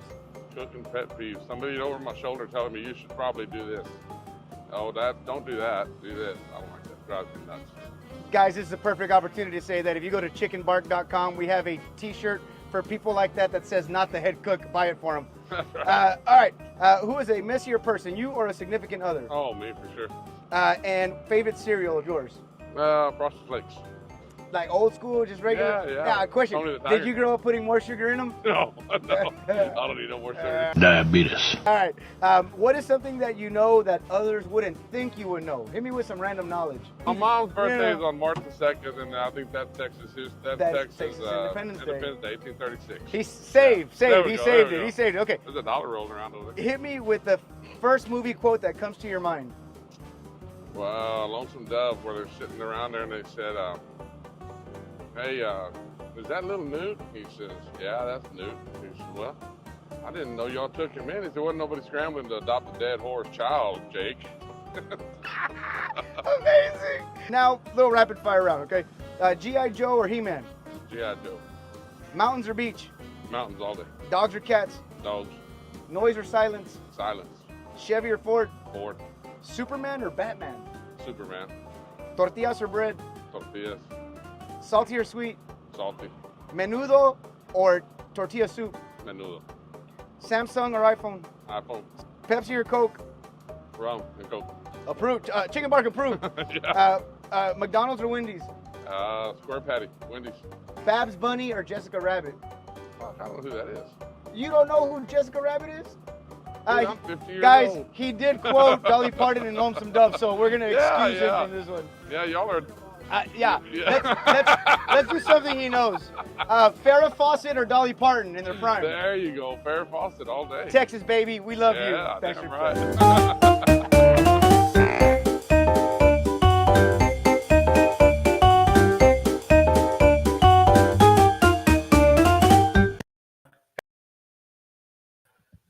All righty, I have it. Thank you to ChickN Bark for supplying that video with Mr. Sergio Choppet. She needs to go. And so I do have the files up. We're going to do the wrap-up recap, sponsored by Bull Printing Wraps and Graphics, Champions Barbecue Alliance, Harlingen, Police Department Cook-Off Grand Champion was Cody Nieto, RGC Marine. Yes, about the Family Barbecue. Congratulations. The David Decker Memorial Barbecue Cook-Off Grand Champion, Mr. Eric Arnold from Biggie Barbecue. RGC was Miss Joyce Regino from Smoke and Grit. And the Southeastern Barbecue Showdown, the Grand Champion, Tailgater Hater. I'm not sure if somebody that was in South Carolina. That was the one in South Carolina, our first out-of-state contest. Somebody said Louisiana, but I think this is the first. RGC Robert Smith from First Class Barbecue. Did I not say it's the what? So Smokin Gooder Show. It is the So Smokin Gooder Show. All right. Are you ready? Yep. You can handle this? There we go. 3. I'm First Class Barbecue Robert Smith, and you're watching the So Smokin Gooder Show. You said it wrong, dummy. Do it again. So Smokin Gooder Show. One more time. So Smokin Gooder Show. Shout out Little Gringo. Tailgater Hater is Philip Miles. All right. Congratulations, Philip Miles. And the Rosanke Reunion Barbecue Cook-Off Grand Champion was Tracy and Jimmy Spruill from Kickin' Ash Barbecue. In the RGC was our good buddy, Mr. Josh Hale from Sure Shot Barbecue. We need to get up. Somebody go buy four. I'll go buy another bike. I'm Josh Hale, the corn dog. I got it on the Hey, this is Josh Hale with Sure Shot Barbecue, and you're watching the So Smokin Gooder Show, the Corn Dog King. Corn Dog King. All right, over in the IBCA, we had the buckles and badges out in Hempstead at the barbecue store out in Hempstead. Grand champion, we just talked about him earlier, Randall Kendrick from Hideaway Ranch Cookers. And the RGC was Obi Culp from 4 C's Barbecue. And Smoking on the Plaza in New Mexico. Grand champion, Mr. Brian Irby from Big B Barbecue. And the RGC, Mr. Bill Purvis from Chicken Fried Barbecue. This is Bill Purvis with Chicken Fried Barbecue, and you're watching the So Smokin Gooder Show. Boom. Boom. All right. And over in Outlaw, we got got the Cow Camp Cook-Off Grand Champion Peter Harrison from Harrison Cattle. RGC Bud Brown, Smoking Buds Barbecue. Lone Star did not have their results up, so nothing to report. If somebody knows who won Chisholm Trail Roundup, wasn't that Kit? Did Kit win one of these and Smoking on the Hill? Eddie, was that this last weekend with Kit? Yeah, Kit was Smoking on the Hill. Grand champion was Kit Polk, and reserve grand champion was Randall Johnson with Ocala Q. All right, very nice. And, Chisholm Trail, I don't know who the grand was, but the RGC was my buddy Jonathan Conley. All right, nice. This Kid Folk with Canned Heat Barbecue. We're going to the So Smokin Gooder Show. Let's all drop in.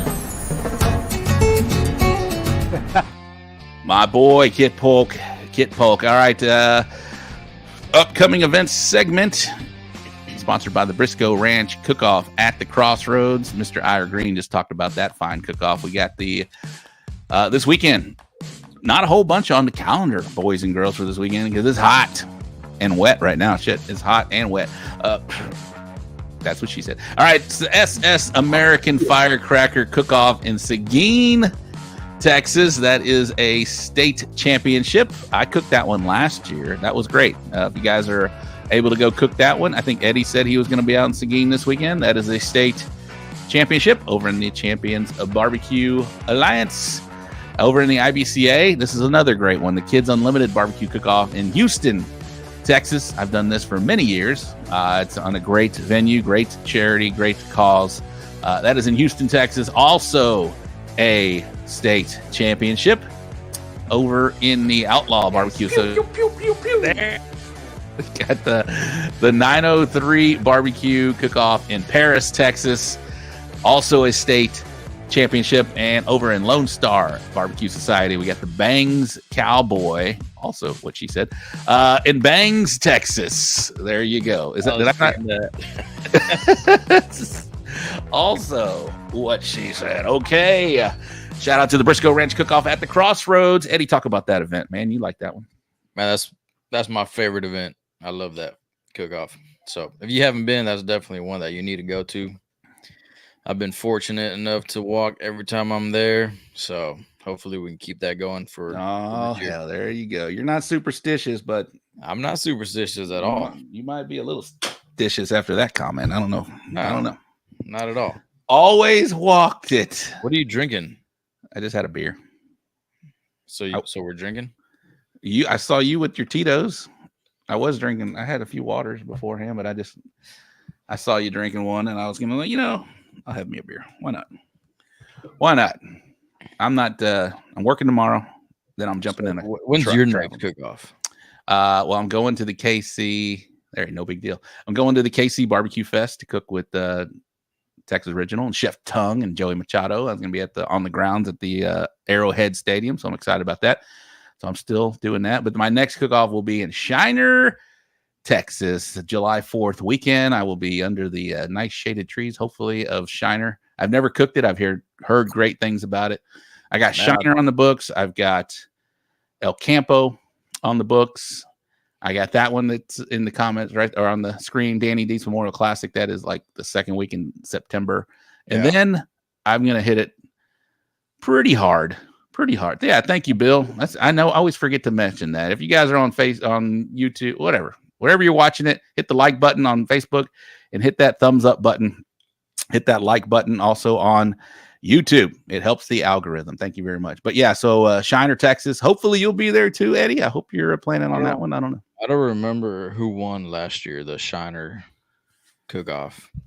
I will be out of town for the Watermelon Festival. I think circled back to Shiner last year, and I think I won. Did you win that one? Well, then you got to go back. There he is, the dude barbecue. Eddie won it last year. Man, I might. I don't know. We'll see. Let's keep it in house. Yeah. Except I'll win it this year. Yeah, maybe. If I don't go, yeah. I'm just kidding. I haven't missed that cook-off. I went once, and I was there every year after that. Love that. It's probably definitely in top 5. Really? Yeah. What do you like about that event? I don't know, man. Ira might have cooked it before. Ira, you ever cooked Shiner? Yeah, I cooked it multiple times. It's shade. Yeah, that's what I heard. It's shaded. It's a great event. It's on at the breweries right there. They give out different beers. Eddie, you've been talking about that. That's pretty neat. Yeah, I don't know about the beers. They do a fireworks show. Well, the one I go to is the 4th of July. Man. Yeah, that's the one we're talking talking about. So they do a fireworks show, and if it falls on the weekend, it's we usually leave out Thursday and stay Friday, Saturday, leave Sunday, and it's not that far. So there you go. Food. Yeah, they got bands and food and cook-off and fishing, 5K run if you're into all that stuff. But it's just a good little cook-off. Definitely not into that. Definitely not into 5K runs. Like the cool kids say, man, it's a good vibe. It's a good vibe. It's bad. Yeah. Like as soon as you get there, it's just a vibe. Cool. Well, hopefully, maybe both of y'all will be there. Ira, it's after that. Yeah, I might go down to. We'll most likely be there. It's the state championship too, I think. It is. It is a state championship as well. No, it's not. They canceled it. Boy, don't be. Y'all talking about the Lone Star GC for Chisholm Trail was Nomak bonus, Raymond Hernandez. Oh, nice. All right, thank you for that. Yes, thank you for that. They Lone Star they take a little while to get their information up. It's like whatever. I think they posted it today. Actually, they might have. Well, I did it yesterday. Sorry. Yeah. So I was looking because I didn't even know where I ended up overall. I just know I wasn't Grand or Reserve. So every day I was checking, and finally today I guess I was 6th overall. So they're a little later. You're 6th overall where? Kind of dealing with Mr. Harvey. Lone Star. He was one of the originators. Yeah. RP to him. So yeah. All right, Gooder Gang, you got any more questions for Ira? We're gonna hit him up on his, which I'm excited about. Ty, it's time to do the Mount Rushmore and then the barbecue homies, and then Eddie has added the gumball machine for the barbecue homies. You can almost put 2, but your Mount Rushmore is 4 on the mountain. People that might have helped you out, inspired you, just people that you want to put on your barbecue journey. Mount Rushmore, and then we've got one in the gift shop. They almost made it there, but they got a little bobblehead in the gift shop. Man, like I said, I cut my teeth on the old school people, and not only them as great cooks, but they further their personal life. They were doing decent, and I was like, hey, that ain't a bad road I would like to venture down, from family oriented or the relationship between them and their spouse. So my 4 would be the GOAT, of all time, Fred Robles. No matter what, that I really don't think there's gonna be a better cook to come through Texas than he is. Before we did all these sanctioning bodies, that dude could, switch up and cook a KCBS today and win it, cook IBCA tomorrow and win it, Lone Star the next day, and then go back to KCBS. So it's just like, to this day, I still say he can come out and smash everybody. He just turns on his cooking when he wants to. I can't hit nothing, but then go to the Houston, San Antonio and the Royal and knocks out the most prestige, place. Right. So he won. Of course, I think Arnie Segova is going to be up there. He, changed the face of barbecue when he opened his classes up, and he's just done big things for a lot of the older cooks. And even those cooks have passed down stuff, and he's done a lot for the game, I think. Of course, like I mentioned, Mama Papa Joe, Coach Clarence, he changed the game of barbecue when he started going around here. And, again, they go into, it's more not just cooking, but how they operate their personal self and how they carry themselves. You can learn a lot from just speaking to them gentlemen. The fourth one is barbecue brother and mentor, Mr. Ernest Cervantes. All these guys were great cooks and either has moved on to do better and bigger things, run sanctioning bodies, open restaurants, run internet enterprises on barbecue. They've all moved on after leaving the barbecue scene a better place, I think.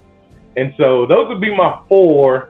In the gift shop, I'd probably have to,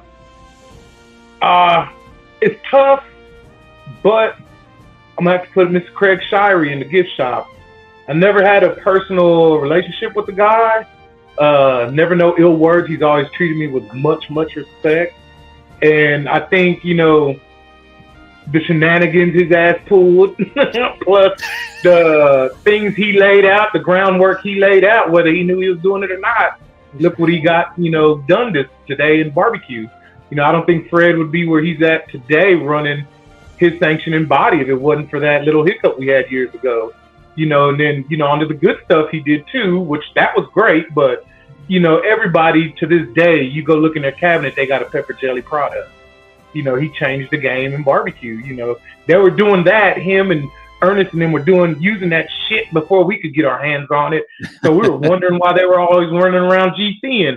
Well, they had his product or Diego's, but Fred, Mr. Mann was out there, early. So even though he hasn't been on the barbecue scene in a long, long time, I put him in the gift shop because he changed he changed the scene of barbecue competition years ago. And like I said, whether he knew what he was doing or not, he changed it, and it's for better in my eyes, because like I said, we now have multiple sanctioning bodies, different groups, different rules, different regulations. And if not, we'd probably be the same, chugging along IBCA with one or two different, changes. Right. But now we're completely, we're new people out here, new bodies, new events. He made a ripple that caused a huge ass tsunami. And, whether it was good or bad in people's eyes, he deserves to be acknowledged for that. And he left the barbecue scene, hooking it up, whether he, like I said, whether he liked it or not, he changed it, and it changed. We got outlaw. We got all kind of different issues happening from his, being in the ring, in the throne when he was here. And we had good times when he was here. I don't think he led us astray. He created rules that made it a little bit harder. And, some people didn't like the fat side down and, this and that. It was an interesting time. And to this day, we still talk and joke about it. Fat side up, fat side down. Then we're going to be the memorable times and things you remember. Like last week, somebody stated, nobody's going to remember that IGC Cuero. You know what they're going to remember? That dude who had that hair in his box that got fucked. That's what they're going to remember. So it's stuff like that. It's the same thing. The hiccups, cause ripples that cause tsunamis that change, the game. And so that would be my Mount Rushmore and, Craig in the gift shop with his bobblehead. We need a bobblehead from Craig. Man, we need a bobblehead from Craig, bro. And we had 3 out of the 4 same Mount Rushmore guys. Yeah, see, they're classic guys. And like I said, not only from their barbecuing, but the way they run their personal lives. A lot of people might not know them, period, or on a personal level, but, I now have, little girls. And I was there when Sabrina was a little girl, and now she's a beautiful woman in college, young lady. And just seeing the way, too. Right, and just seeing the way, things that I've seen her grow up in the way he, raised her. So props off to Ernest for doing that, and then of course, Mom and Papa Joe, that's a duel right there. If you have a spouse, you hope your spouse cuts for you the way she do for, Papa Joe, for Clarence, just from their relationship. Same as Mr. Fred and Yachty, let somebody jump on here and say one bad thing about Fred. Yachty's the first one to pop up, like with a switchblade. Like, what? She got his back, so, you hope to have things of that nature. Same with, little man. You see, Mr. Arnie somewhere, he had Terry back there running the shadows.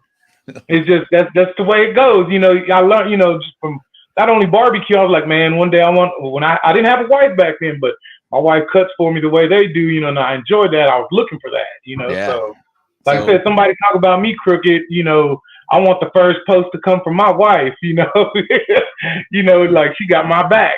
Love it. So, love it. That's a great list, man. Like we talked about, there's a lot of not younger, but just newer cooks that come in. The sport is still growing. It's crazy. Right. A lot of newer cooks that are coming in that maybe have heard the names, but you've been in the game for a long time, and so you put them on your Mount Rushmore. It's really awesome. You got Fred, Ernest, Clarence Joseph, and Arnie Segovia, Texas legends. And all of them have gone on to do different things, right? Fred's got CBA. Arnie is becoming like a internet sensation. If you guys don't know about Arnie Segovia right now, he's like everybody's favorite Theo. He's like boom.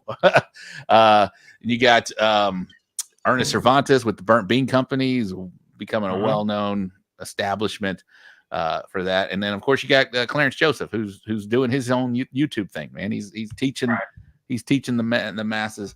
And then you got Craig Sherry with his rubs and lines. He's not in the game, so to speak, competition wise, but he's still in barbecue, man. He's still doing like Ira said though, man, everybody has some sort of pepper jelly in their house. Oh yeah. Everybody. Yeah. Yes, sir. Or the Craig sauce. Good. Fred Robles said, thanks for the kind words, Ira. Yeah, Yachty, we'll cut you. That's that valley. That's that valley. You will. That's how those kind of people operate. I'm not sure what OG3 is saying there, but yeah, they're awesome. They're awesome. All right. Now this is Eddie's favorite segment here, the barbecue homies. And you can this is somebody that you'd like to set up with. Maybe you call them during the week, talk about barbecue. Maybe who's that homie? It's your boy. Or people, let me tell you about my best friend. He's a woman. Most people see me if I set up, or he's gonna have a chair or gas can holding my spot. It's gonna be Matthias, the Pit Boss Smokers. Oh yeah, he's probably my barbecue homie. Main dude. He hasn't cooked in a hot minute. The heat, and he bought a new house and stuff, and so they're getting busy doing that and other issues. But he said eventually he'd get back in it. So, but yeah, that's solid. We talk. Pretty much when he's cooking, we're running. We're talking 2-3 times a week, and of course he gets there. Like I said, he gets there early and leaves the gas can or the lawn chair in my spot, fighting off people till I get there at 10, 11 o'clock Friday night. So. Is that for your parking spot or for somewhere Roddy can sit? Yeah, for my parking spot. Roddy got a chair at every camp, bro. Already set up too. Roddy got a chair at every camp. If you don't, I love it. All right, this is Eddie. You talk about what's the last thing, the bubble gum guy. The bubble gum machine. That's your barbecue homie that almost made it, but it wasn't Matthias. But man, it's the second in line. Is it a quarter bubble gum or a dime? Quarter. Okay, quarter gumball machine. There you go. Gumball homie. That one's hard because I talked to 2 or 3 other guys. That one's hard. Probably like, man, I don't even know. I talked to my buddy Raymond or Carlos Casada. I mean, it's one of them two. Nice. I talk to them on a weekly basis. One, bro. They both are goofy to go in the bubble gum ball machine. Like I said, probably Carlos because he's more active in the scene than my buddy Raymond. Raymond's been active here lately, but Carlos, he runs and guns, and we're going to talk whether we had a bad day or a good day, and compliment. As soon as we win Saturday about 6-7 o'clock, we're probably going to call each other and or at least Facebook message, hey, congrats, So Awesome. I guess so yeah, that's probably about it. That's great. So Matias Serrata and Carlos. Well, Matias is your barbecue homie, and Carlos is sitting in the gumball machine. Carlos is in my top 20 barbecue homies for sure. It's your top 20. Here we go with that. All right, so about our rate my box, right? You want to stick around for this? You want to rate some we box? try a few. We'll try. If you need to go, this is gonna go till 10. But real quick, call it rate my box, but it's really rate my box. Eddie, yeah, Eddie is very he's very helpful. He likes to help out. Let me blow up my screen real quick. Yeah, well, real quick, Ira. There's some changes coming in the IBCA that I don't know about. I'm not in that scene as much as you are, but what's going on after the first? What real quick, Ty? What's going on after the first? Just kind of do like a quick rundown of what's pretty much after the first is going to change to single round judging and a few other behind the scene deals, but that's probably going to be the biggest ripple is going to be the single round judging. So we're going to have to gear up. That's why I hope to obtain my 7th within the next 2 weeks. For the simple reason, even though we have to July, since I'm IBCA oriented, only chasing now for this event it's going to change after the first. So I don't know. I've cooked a few CBAs, but you don't know how it's going to run. First out the box, and so it's going to be interesting. But yeah, that's the biggest change is the single round judging. So, were you excited about these changes as a no, not necessarily. I mean, I don't mind changes. I didn't care for the first time we changed, but geared up, and of course here I am cooking them. I probably I'm the one that you can give me a briefcase with $1 million of their dollar bills. I'm gonna talk shit. Like why didn't you give me 5 to 10? But I'm still gonna cook him, and try it. But and it ain't that I'm against it or anything. My deal is we have HEB, and we have Walmart. Well, if you want Walmart, go shop at Walmart. Don't make HEB like Walmart. That was the reason for having HEB. Now if it wasn't a single round organization around, and like we talked about earlier, 30 minutes down the road, 9 times out of 10, well, then I can understand that. Let's go ahead and make changes to fit your need. But now, and they can say, oh, well, we're still blind judging. It doesn't matter. We're still single round now. Now there's 2 events or 2 sanctioning bodies that are single round. There's no more multiple rounds. There's no more, except Lone Star, but it's thinning out. 7 rounds. Yeah, that, and it's different. I personally don't like it anymore. And I used to cut for it. I mean, I wish we can go back to the big pencil and pad. Straight up. Your brisket got to taste good, hot, cold, medium rare, and next week. But but I don't like it now, and that's change. It takes a while to get used to, but this too we shall pass. Yeah. So I just think you can only come close to being like another event or another organization before one organization is going to be better than that, and you're going to lose. Okay, we were here for these reasons, but now these reasons are gone. I'm going over there because I'm going to say it. They fucking play music. It's exciting. Why I'm going to sit in my lawn chair and not get music played just because it's blind?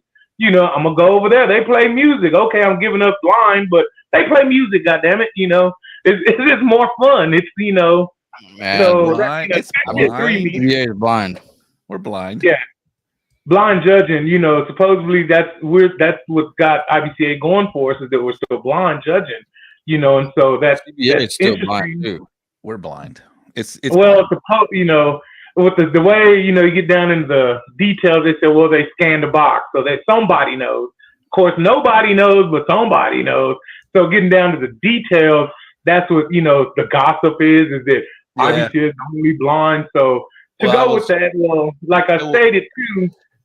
being the same, I'm gonna go to the one that's more, fun, more interesting, more. I can tell you, nobody. I just for people listening, I'm not even telling you, Ira, but for people listening, nobody in our room, in a judging room, knows. That's completely blind. So that is, you said it's the gossip. It is truly that gossip. It is completely blind. It is like I say, gossip.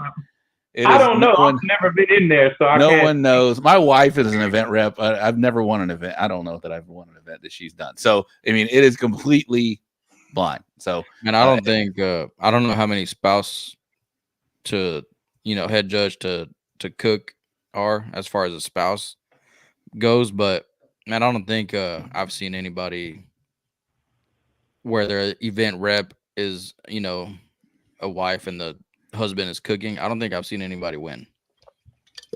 And if that was why wouldn't you make your husband win? Yeah, but I mean, if they were to win too, I don't believe they did anything different. But before it changed, that's what ran Tim and Serena off. Serena got tired of getting grief from that, and I've worked back there with her. Yeah. And I took Tim's box, and Tim freaking won it at Chili one year, and I was like, "Yep, that don't work. That's a lie." She had shit to do with that box. Right. So, I figure if you're gonna donate your time to judge, and your husband or spouse is an avid cook, hey, you have the opportunity to win. And I'm not, I think people have integrity, and I like to give them benefit of the doubt before, that their integrity is strong. And, I don't think they would do that. Yeah. That's why a husband and wife judging cook team doesn't bother me one bit, one bit. Yeah. Not at all. And it's been that way. But at the end of the day, man, it always comes to my mind. Oh, yeah, it does. Trust me, it does. You hear the gossip, and you're like, oh, did you hear this? And then you're thinking like, man, I turned in some good food. And then you're like, oh, hell yeah, they cheated. And then but pictures that they post online is like, man, this is I don't know, man. There's not even. But if somebody's gonna cheat, they're gonna cheat regardless. Yep. They've been cheating regardless whether their husband or spouse cooked. Oh yeah. So it doesn't matter. Just that day their spouse won it. The next day somebody else might want it that they made win and you didn't know it. So if they're gonna cheat, they're gonna cheat. No need to lose sleep over it. But I don't assume that from any of my people that cook and in that position of head judge or I am a forever optimist, and I would hope that nobody is doing any of that in any sanctioning body, regardless of where it is, what part of the country it is. I would hope, and people in barbecue are generally great people, good-hearted, great, integrity people, so that the husband and wife thing has been a thing forever. As long as I've been involved in barbecue, we've had husband or wife event reps or head judges and cookers. So it's never been something that's crossed my. Obviously, I guess if back we talk about Craig Sherry, right? His wife is a well-known head judge, and Craig win a lot. That never. Craig was a great cook, and so it shouldn't be the first thing somebody goes to. Is like, well, exactly. Come on. Let Craig win. It's like, it crosses your mind. It shouldn't, but it could. We're all human, so I guess it does for their spouse. Eddy and Rob, there's another one. Yeah. But we're choosing another. We're just saying there's, and I guess I'm in that list now. Rob and Diane, and it's the evolution of we need event reps. We need people to do this. In the sport is growing, so we need people. And then these wives get involved in the cook team, right? And then they get involved in, hey, well, maybe you'd be a great addition to this, and maybe you can help us out. Now we have Randall and his wife, right? So no one is accusing anybody, and it happens in every sport or sanctioning body that we do. So, that should just go out the window. Accusing of a sanctioning body of cheating is you mentioned gossip. It shouldn't happen in any form. So I think everybody's on the up and up, and you said, hey, if this appeals to you, go and cook it. No one is cook saying what appeals to you, what appeals to you and what works for you. Like we just mentioned, you just mentioned Bill Purvis last year. He cooked different things, KCBS, and he's still cooking everything. Right. And he's on the board of CBS. Like they say, good cream will rise to the top. Good food is always going to win, no matter where you cook it. no matter what you cook it on. You know, if you use a wooden spoon to stir or a metal spoon to stir, if it's good, it's gonna win. You know, so that's you just cook better. Good food wins. 100%.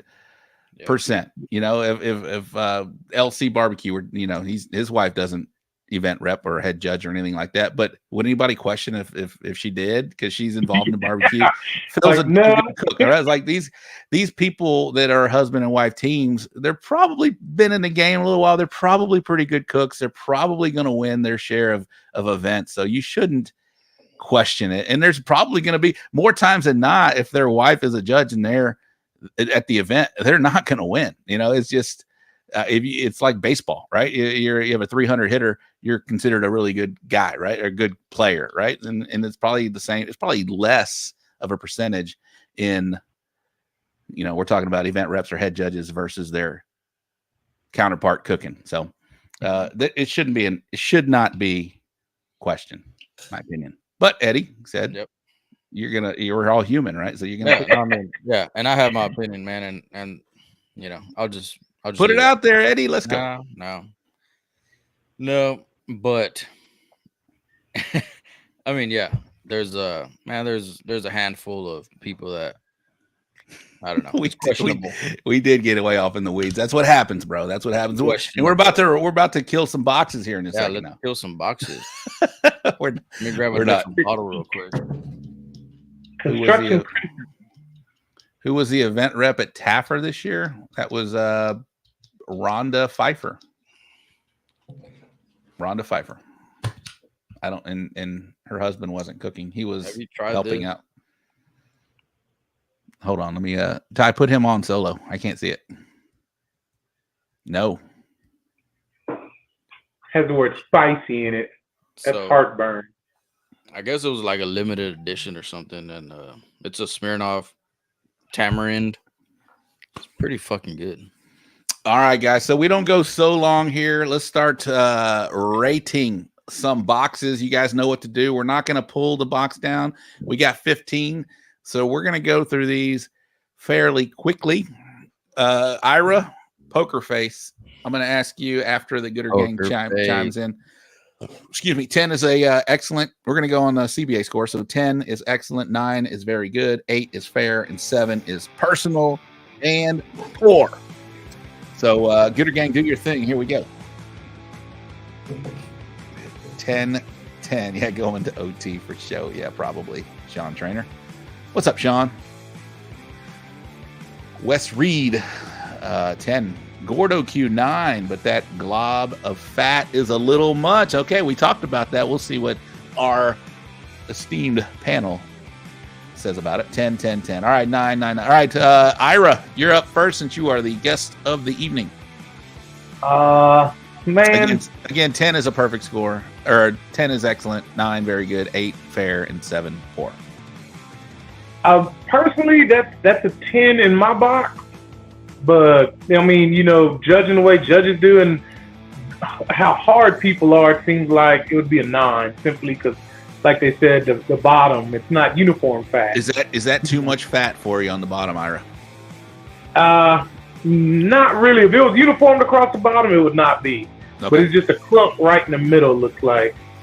And so, yes, that is because, you know, nobody's really going to cut that piece out the middle. They're going to get off the side or, you know, the next slice. I don't think anybody's going to hit that spot right in the middle. And if you give an 8 or less, Hector, tell us why you give it an 8, bro. A lot of 10s, a lot of 9s. OG 3, 10. Roy Austin, 9. Eric, 8. Come on, bro. Let's hear why. I'll go next. I'll let Eddie close it out here. I would still give this a 10. I'm not too harsh on this. I like it. That fat, I like the fat on the bottom. I think that is a little too much. So if I'm being a little critical, I would just that center peachy looking blob is turning me off a little bit, but I'm still going to give that a 10. Eddie, I'm gonna give it a 9. That smoke ring is a little too pronounced for me. Too what? What are you saying? Too pronounced. Like it's too fucking red. For me, man, I feel like there's a shitload of smoke on that. Maybe not, but that glob of fat that y'all are talking about, man, I think I think there's a reflection on the foil, and I don't think there's that much fat on there. In the middle, I think it's a reflection. I got my screen blown up, so it looks like it's reflection. Maybe. But the only thing I don't like that smoke ring, honestly. No, it's still there. Okay, you don't like the smoke ring. So I'm sorry, what'd you rate it? 8? Is that what you said? 9. 9. Okay, 9. All right. What's up, John Seguro? How you doing, my man? All right, glob of fat and color of the meat looks off. Okay. Or dark, I'm sorry. Lean to the right. That's my box for Texas Original Charcoal. All right, that's Surge's box. There it is. That's my box reflection. Okay. Smearing off goggles. All right, let's go with the next box, Ty. We got us a rib box parallel to the hinge. This could be CBA or IBCA. I don't know how many. Are they required? Are there still not? Is it still required a number in Ira? I'm sorry, in IBCA. Yep. Yeah, 8. 8. Is it 8? 4 and 4. 8. That might be. Well, I say 4 and 4, but 8. You can have 5 and 3 if you want, but it has to be 8. All right, that was Surge's box, our follow team, the Brisket box. All right, here we go. Smearing off goggles. All right, here we go. 10. What's up, Grant Pinkerton? Grant is back for this year. I love it. Thank you, Grant Pinkerton and Pinkerton's Barbecue. 10. We got 9. A lot of 9s, a lot of 10s. Sean with an 8. Why? July. Oh, he's talking about any direction next month. 9. Okay. Eddie first. Man, that's a 10 for me. Love the color. Love the color. The only thing I can say, because I have to say something, right? That foil, make it even. Scoot a little bit over to the right. That's it. Still a 10 though. Still a 10. I'll go next. I'll go next. I like it. I like the color. It's hard to keep that stacked. You know, I would like the ribs without the little spacing in between, but it's too hard to do, especially if you're stacking 4 and 4 on top like that. Still a 10. Still a 10. Yeah, but that foil is kind of throwing me off a little bit. Ira? I said 9. Just basically for me, they're too wet. I mean, it's like I said, you know, Eddie and them were showing TikTok videos. I did this rib in Cuero and it got me a 22nd. I usually cook my sauce on, but again, like I stated, I was trying different shit, and like Eddie's TikTok, you know, they're soppy wet when he puts them on, and then he scoops them with a spatula. It ends. Does he go back to the barrel or that was going back on the barrel? Yeah, well, see, to me, it looked like you went from there to this box. You know, that's what it looked like on this box. They just sauced them and set them in the box. And, you know, and I'm like, it's too wet for me. So I said 9, but my thing, other than that, it would be a 10. I love the way they look, uniform, you know, but just too wet. Yeah, I want to eat them. Somebody says, where are the bones? Yeah, I mean, still good. I got a quick tip, though, for this cooker here. There you go. Randall Johnson, Ocala first place, Brady and Lone Star. This rib, I tasted this rib. Fucking badass rib. Randall, what were you thinking of that foil, bro? Come on. Now, let me tell you. Just did he cook the sauce on? Yes. Yeah, no, this was a badass rib. I tried it. It was fucking delicious. So, quick tip. Just scoot it back, man, just a 1/4 of an inch back, and you can use that back of the box as a support. So you can scoot your box and keep your ribs really close, so you don't have to worry about them kind of, you know, teeter-totting. So, all right, let's go with the late to the show, but glad ain't wrong. Ain't judging. All right, next box, Mr. Ty.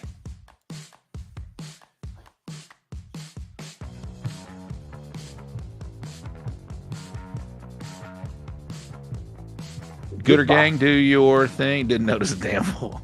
We don't judge full. Actually, we kind of do. Grant first in with an 8. Grant Y. 9 from JJ.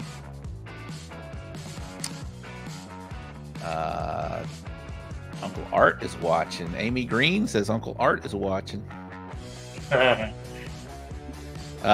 from Segura.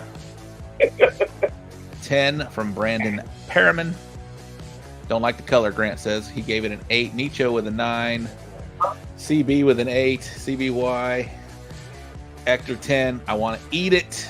9. I think the light is messing with this one. Okay, 10 from OG3. ZZ Top 9. 8, 9. I'll go first on this one. It's a 9 for me.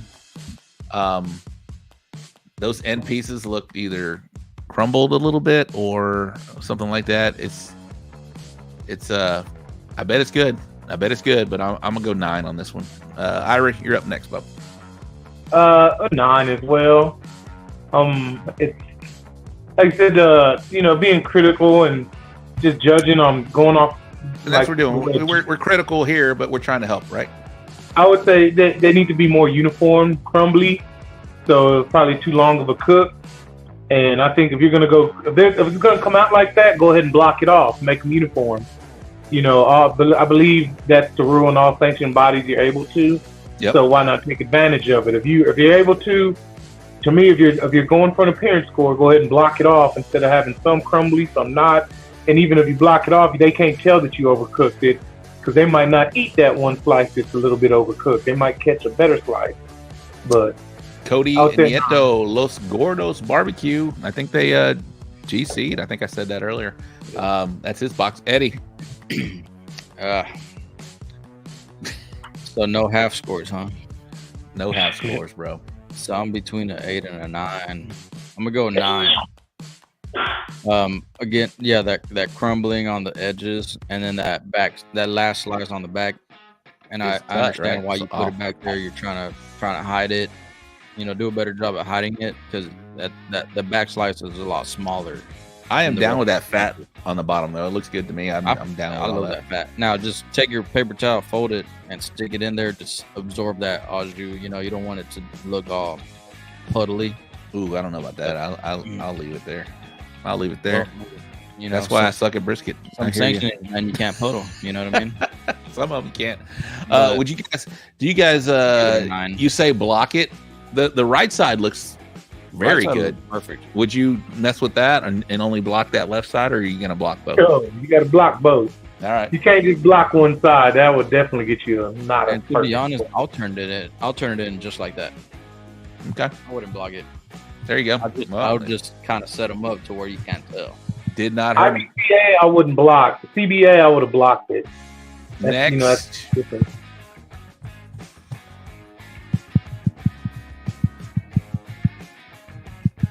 Look at this guy. No team, no wingtip. If you block them both.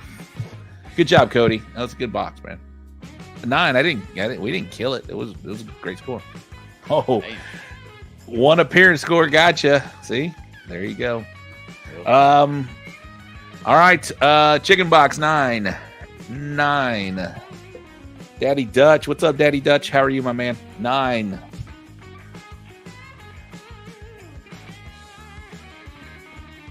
Let's go, boys and girls. There's 70K still watching, almost 2 hours in. 8. No wingtip. Brian, I hate you. 9. A lot of 9s, couple 10s. Just bite the edges off and put in the bar. 9. 8. Blotchy Wings from Reggie Q. What's up? That's my man Vince checking in. 8, 9. All right, a lot of 9s, couple 8s, not many 10s on this box. Ira, number 1 chicken cook in IBCA. I'll let you go first, bro. Man, I'd probably go to 8. Okay. Well, like I said, no wingtip. It just makes it look odd, and then it's a little light to me. It looks a little light as if they could have cooked it a little longer or something, or more seeds. I don't know. It's just I don't cook light birds like that. Yeah. And then I'm not. That's too busy. I know it's all about you fill up the tray, but less is more. Of a cooked bird, half looks pretty. I think you can go from there. All those other they look like your Chili's eating boneless chicken nuggets. I'll go next. I'm gonna give it an 8 too. I mean, and I appreciate the no wingtip. That has nothing to do with this, but to me, it's just telling me it doesn't look done. Like the wings, Right. they don't look like, I don't know. They look like nuggets. The color is off. I would add a little more tomato sauce to your whatever sauce you're using. Be a little darker and maybe set it earlier. You know, y'all hear me talk about it. I like to start setting my sauce at like 140 degrees, so that thing is dark by the time. So I don't want to give a judge any indication that it may not be done. Eddie, next. Yeah, it's gonna be an 8 for me. I don't mind. I don't mind the lightness of the. You know, I don't mind the color. I love Fred's on fire tonight. I like this. See, man, some of the sauce is set, some of it ain't. Blotchy, man. Those wings, yeah, they look like if I take a bite, I'm bringing the whole skin with it. See, that's what I'm saying. It doesn't look done. Yeah, it doesn't look. It's putting a little doubt in my mind that it's not done. But yeah, man, I appreciate the effort. I bet that's a pellet chicken. And it probably hit first. It has nothing to do with pellets. That's just needs more time on the sauce and maybe a different sauce. All right, next. Ooh, never mind. Poker face. I remember one of the first times I met Ira. It was at a cook-off in New Braunfels. It was a Christmas cook-off, and man, these pellet guys were fucking walking. And Ira's like, God damn, I fucking hate losing to pellet cookers. I do. To this day, I still do. I can't stand it. Especially in a meat like brisket or something. If you beat me in brisket with a goddamn pellet grill, I'm angry. I would go to every cook-off you go to till I stomp a mud hole in you. I can't stand getting beat by a pellet grill. There aren't too many like straight pellet. Gooder Gang, do your thing. We'll get them comments in a minute. But there aren't too many like straight pellet teams now. At that time. Okay. Yeah. Or maybe 2018 or 19. Okay, yeah. It's definitely changed. It seems like somebody has a pellet cooker in their arsenal. If you don't, I see. No, yeah. But it was around that time, It was the cook-off was cooking for the kids. You bring gifts and shit, Yeah. And Ira was pissed. I was like, man, I agree with this guy. I didn't know him. Carlos says he gets mad at me with my rec tech. Yeah, you might have not. You might have been not in the gumball machine. You might have been his barbecue homie. You weren't cooking on a pellet. All right, here's the brisket box. Here we go. We get some comments on here. Solid 9 from Brandon Perriman. 8 too dark. 7 a little dark that first slice. Reggie Q 100%. He gives it a 10. 7 does not look appealing at all, says Eric Riojas from Loud and Heavy. Nicho 8. Oscar OG3 with an 8. Carlo. Oh, there we go. ZZ Top 9. Somebody there. That front slice. All right, that first slice is a little small. Gordo Q. Rochelle. What's up, Rochelle? I'm glad she had a great event for the kids. 8. Cesar Mejia. A 9. The shape is weird too. Okay, Eddie, go up. About to hurt some feelings, man, but I'm gonna go 7. Fucking Fred. Fred's on fire tonight. Is that hair? Is that I'm gonna hair? go 7 on this one. Man, that motherfucker looks mushy as fuck. I don't know if I can pick up a slice and then not fall apart. Okay, 7. That's kind of all over the place. Sorry. I'll go next. It's an 8. Probably first place. Unless they all look like that, I would put that front slice in the back. It's not looking like I want to go at it, and I like fat on a brisket. That looks like 50-50 there. 8 for me. Ira? Again, IBCA, that's a 10. That little mess up right there in the front will not harm it. CBA, you're probably going to get dinged mighty hard for it. It's going to be probably a, like you said, 8 for me. Simply, it's that first slice. Although I know what they were doing. They sliced, that's point meat, starting from the point, going back. course, point meat to get smaller as you cut towards the back. Yep. And they want that's the better part of the meat because, when serving a box like this, you have a little bit of the point on bottom and then you have the flat on top. So they try to put their best meat forward, but in that situation, it don't work. So I would suggest probably pulling that first. If you have to have that slice in the box, pull that first slice forward and prop that slice up. Because, see, it's fat. That's what I was saying earlier. When you render that fat right, it almost dissipates. That probably had a thick fat line on there, but if he cooked it like Eddie said, you probably can't pick that up. So he probably took that to about 213, 214, and a lot of that good fat is gone, especially in that back part of the meat, which is the point. So prop it up in the second slice, and maybe somebody attack it from the second slice, but they won't visually see it, and you still get your good meat up at the front of the box. I got a Because if question. that slice is real good, the next slice is going to be just as good. I got a question for Ira and Eddie here. You guys cook a lot of Wagyus now. Is that still important with the marbling and the texture of a Wagyu? Is that still important to pull from the point versus the flat? Are you still concerned about that? Okay. Yeah, because the flat, if you want to get technical, flat on a Wagyu is probably equivalent to the point on a prime, depending on how you cook it. So the point on a Wagyu is just going to be that much, better. That much better. That much, yeah. To me, in my opinion. My first 3 slices are going to be flat. Because The first from the top down? Yeah, so flat.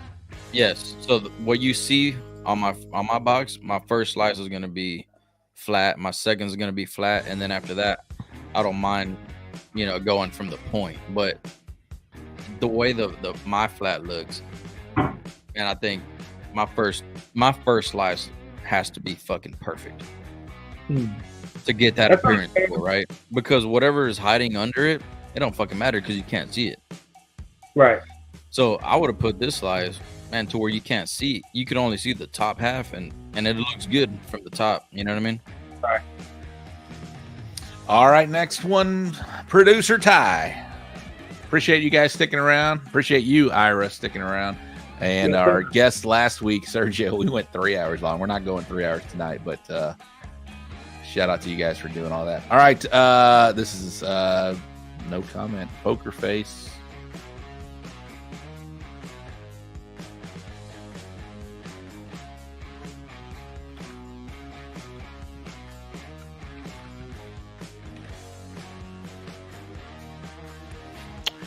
All right, I'm sorry. What's going on here?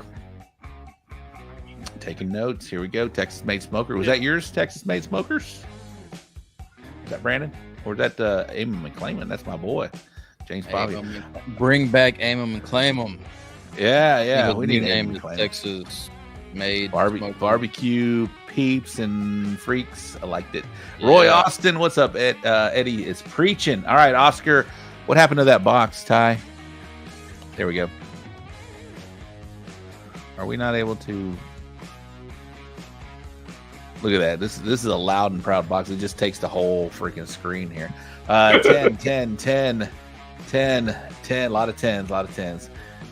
No 9s at all. Oh, that's a bill box. 10 for filter, 9 for the box. I don't know that's bill. That's not a bill box. Oh, not a bill box, says Eddie. Sergio says I'm long-winded sometimes. No, you were a great guest last week, my man. ZZ Top 9. Oh, ZZ Top 9. I'm gonna have to ask you 9. Why a 9? All right. I'll go next. That's a 10. That is beautiful. I like the creativity. Oh, there we go. I like the creativity of that box. Obviously a KCBS box. The darker greens versus those darker chicken sauces definitely set in. That is a 10 all day long. Ira Green, next, sir. Yeah, I'm a 10. I mean, that's flawless. That's like a Mortal Kombat flawless. flawless victory. Yeah, he killed that. That was mean. They just look tasty. You just want to bite one, you know. They look delicious. They're almost uniform, perfect color. That's nice. They took time to do that. That's nice. Eddie, why are you giving it a 9? I'm not giving it a 9. Never said that. I know whose box this is. OG3 says pass and I me know the blue why cheese. this box is here. Yeah. And, you know, ignoring all that, man, that's a 10 for me. That's fucking picture perfect. I mean, what more do you want? You know. You said that you know why that box is here. What do you mean by that? It's not my place to say. Okay. I just know that, man, this cost somebody a GC. Oh, really? So wow. All right. Yeah. Apparently they didn't like the appearance. So, I mean, that was spot on. I don't understand. That's a 10. I mean, that's beautiful. It's placed perfectly. It's really symmetrical. Yep. I mean, you got the same amount of green. Look at the putting green underneath it. It's pretty solid. Yeah. Yeah. I don't know why anybody would give that less than a 10 on appearance. I mean, you can't even pull its strings to try to get that. That's banging. Yep. You know, we don't know what it tastes like, but off of appearance, that's 10 definitely. Man, knowing whose box it is, I'm sure that motherfucker was delicious. Grant says lesson people are dumb, but we knew that. All right. And the taste wasn't the problem. It was the appearance. Oh, Bill Purvis says it got a 7 in appearance. Are you serious? Yeah. What? 7's a personal, people. I mean, what do you want, bro?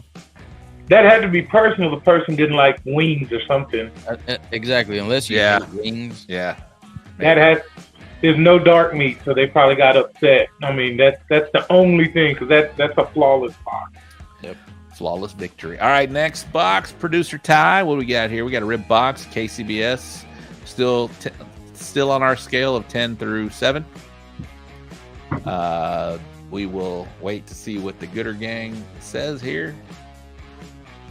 They had no tips. Too good to score. Yeah, no. They had no tips on them. Could you go to like a Thai restaurant and they give you wings? If you've never been to a Thai restaurant and had their chicken wings, they are so good, by the way. But they give you the full wing. You know, they give you the wing and the tip and all of it. Also, at a soul food restaurant. At a what? Soul food? Okay. At a soul food restaurant, man, they give you the whole motherfucker. Yeah. With the wing tip. They're great, by the way. I don't know if I've been to a soul food, had wings at a soul food, but I'll take your advice. I went with James Brooks. This place called Rolling Rooster. 5. All right, we got 8. Got a 9. Like to see pepper flakes. 9. 8 doesn't look like it's seasoned. 8 too light. 9. 8. 8. Where's the seasoning? 9, 9, 9, 8. Did they even season it? 8 needs a little bit more texture. Okay, Eddie, go up, bro. That's gonna be a 7 for me. 7's a personal. Yeah. And when I went up to Tennessee, man, I was taking pictures like this and showing janky leg, and I'm like, what the fuck is this? Like, why is this winning? You know? I mean, that's how they like it here. It's obviously KCBS, but fuck, dude, it's just, and it looks like it tastes like nothing, you know? Yeah, Grant Pinkerton is bland. It just looks like it tastes like meat and sauce, you know? You guys are rough tonight. Gooder Gang. Gooder Gang's rough tonight. Look like Chinese ribs. Hey, bro, Chinese ribs would go hard. Just saying. They're not dark enough or red enough for they need some red color. All right, Ira. They put it on green, so I'm gonna go with an 8 at least. You know, can't give them a 7. But I mean, I have no problem with the color. Again, they look wet. I'm not a big wet rib guy, but that's shiny. And then, to me, out of you most likely cook 2 racks. You can catch one that's better than that one on the bottom in the middle. I mean, it had fat that didn't render and it burned, you know, and that's why it's blotchy right there. So they could have replaced, but I know they're trying to say, like, I'm gonna throw these 3 bones because they come together. So what? If you do a trim job, you can take a bone from over here and a bone from over here and make them look decent. But I said 8. You know, the 8 because they did put in some effort. It's just not. It ain't appealing to me. You know. I'm gonna be positive here. The greens, they did a great job on the box. Looks great. The putting green looks solid to me. Yeah, I'm gonna go 8 on this one. Just I'd like to see something other than sauce and meat. Yeah, I'd like to see some, man, even like if that's your game, just sprinkle a little black pepper on it. Just I feel like there's like a total of 2 peppercorns on this. They look like they would be too tight. Yeah. Yeah, they could as well. Yeah, I'm going 8 on those. So a little gringo. I bet those bad boys have a lot of flavor. Yeah, probably. I hope. It don't look like it. All right. How many more boxes we got, Ty? Ooh. After this one, we have 6 more. Oh, okay. Or, excuse me, 8 more. What? We had 15. Okay. Yeah. All right. Let's go. We'll go through these pretty quick. So, Gooder Gang, y'all be quicker tonight. We're gonna blast through the last 8. Here we go. Will meat side down do that on the ribs? Yes, I bet 100%. Wes, good point there. Good point, Wes. Meat side down in your wrap. Probably washed a lot of his stuff away. Probably wasn't set before he wrapped. That's a great point, Wes. Anthony Catay, I got first place wings at Turkey Smoke San Antonio 19, turned in 6 full. Okay, nice. That bird is a 10. We got 9, 8 sauces and set 8. DQ. Fred, what do you mean by DQ, bro? 8. It ain't us yet to speed up. I know we're talking a little bit more. Brandy. I know why he's saying DQ. Because of the wing? No, it's the foil. Oh, okay. I see. Yeah, I see that. Yeah, folded. There you go. 8, foil 7. Look at Rochelle. She's in now. She's part of the Gooder gang. All right, Ira, let's go. Let's just take away. Yes, that foil is folded. Yes, we'll take that away. But yeah, do not do that. Whoever's box this is, do not do that. That is against the rules. Looks clean, but can't do that. We'll judge the chicken here though. I'll give it an 8. I like the color. It's still to me a little too saucy, or they didn't cook it on completely, or they overcooked it and tried to sauce it again. Ooh, because they might have caramelized a little bit. That's a dark chicken, but the lumpiness looks like it might caramelize a little bit. And they just to give it some wetness and threw it in the box. But it looks tasty. I mean, I bet it tastes good, smoky. I'm gonna go 8 on this one. I've done this. I think it's double sauced, Ira. I think he sauced it, right? Had some time, sauced it again because the color looks there, and it never set after that. It's hard to double sauce unless you have a lot of time. It's gonna come out blotchy and kind of tacky like that right there. 8 for me. Eddie, what you think? It's gonna be 7 for me. Ooh, 7. Yeah. Show me on the chicken where it hurts you. Well, let me be a sour Patch Kid. It looks good. I want to eat it, but it's still a 7 on appearance. Okay. Yeah, it's too wet. That wingtip is doing throwing up gang signs. I don't know. Too much seasoning, blotchy. I'm not a big fan. All right, next box. Sorry.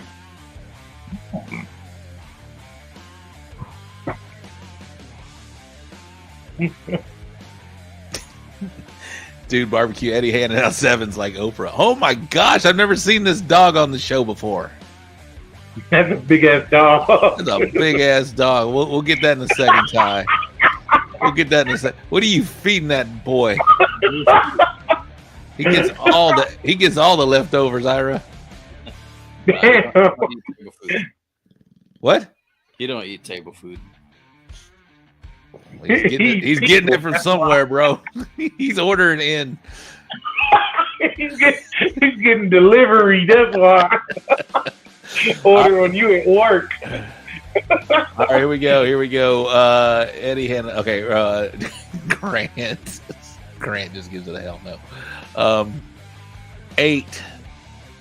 Oh, Brandon 5. Bam. 8 looks dry. 7. Let's try to be. Hey guys, Gooder Gang. Let's try to be helpful here. I don't know. I think this is his first or third KCBS. I think. Go back to Rochelle's comment. Fred's on fire tonight.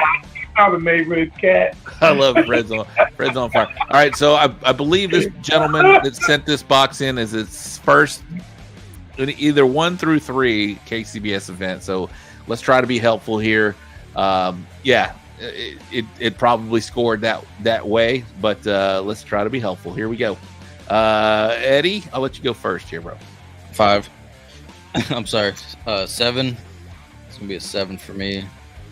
Man,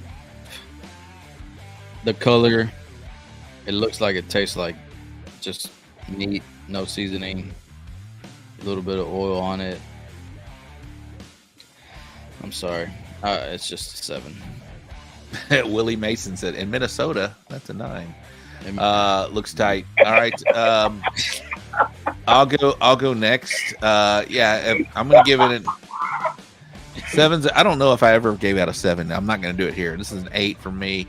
I can see the effort here. The hey, let's give some positives here. They definitely trimmed it before they cooked it to the box. It looks great. The kale looks fine. Yeah, it's just it needs some color. It's can I point something out? Absolutely. Yeah. That right side is way over. I mean, you can see on the bottom right of every slice, that's going to be tough right there. Yeah, it starts from slice 1 and 2. They're not symmetrical. There. No. I meant the meat is the meat. It's almost burnt almost. It's almost burnt on the right side. Oh, I see. Yeah. It was probably in his wrap, and when it was in his wrap, that part was in the part close to the firebox, and it bubbled and it braised it too hard right there on its end. Yeah, and that goes up all the way up. Ira, what you got? I don't like to give a 7 because, like I said, he turned something in. I'm gonna give him an 8. He got a lot of improvement. It's a lot of improvements he needs done. I think the Gooder Gang did it. At Bill Miller's, it's also a 9. There we go. And man, these comments that we're doing, don't get discouraged, man. Keep going. Keep it up. Keep it up. Send us a better box in a month here. Here we go. 8. That brisket's where I don't know, it needs color. All right. Next box, Ty. We should be getting oh, never mind. Hold on. Poker face.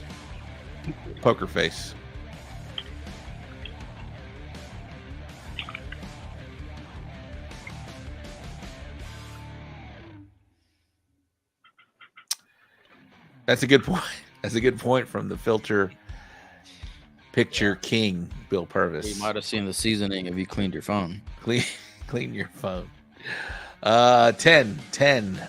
Austin Ruff. What's up, Austin? How are you, bro? Brian Fox. Okay, now that's 10. Good Lord, Rochelle. My favorite 11. 10. Man, shout out to the Gooder Gang. Strong, holding 60K right now.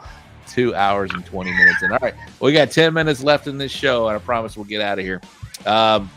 7 on this one. Smells like chicken. OG3 with a 10. All right. I'll go first, and I'll let the guest go second. That's a 10. That looks beautiful. A lot of fat. A lot of fat on the bottom, but man, it looks great to me. I want all of that. What do you guys think of that little stringy fat in between the point and the flat there? The squigglies? Yeah, the squigglies. Love it. Do you? So on that note, because like always cut that off. It's on that note, gotta I'll go next. Go ahead. And I know whose box this is. I think we all know. And whose box this is. but I have to be honest.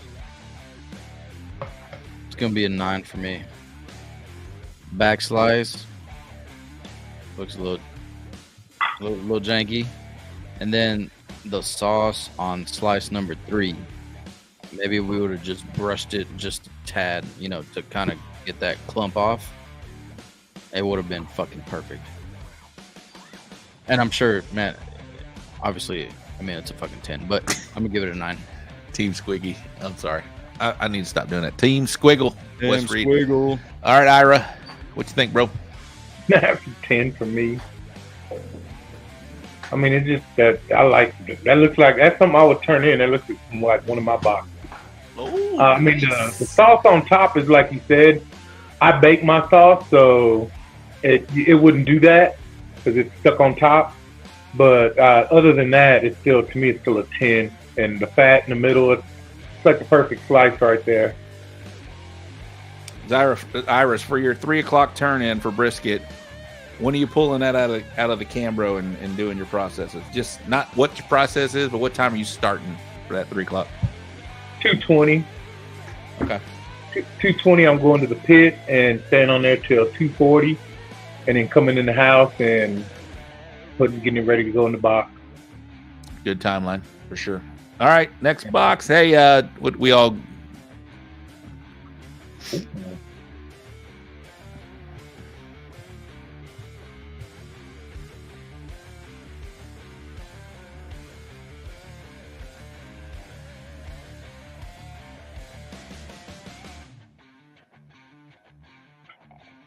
Don't even look like brisket anymore. No, that looked like brisket.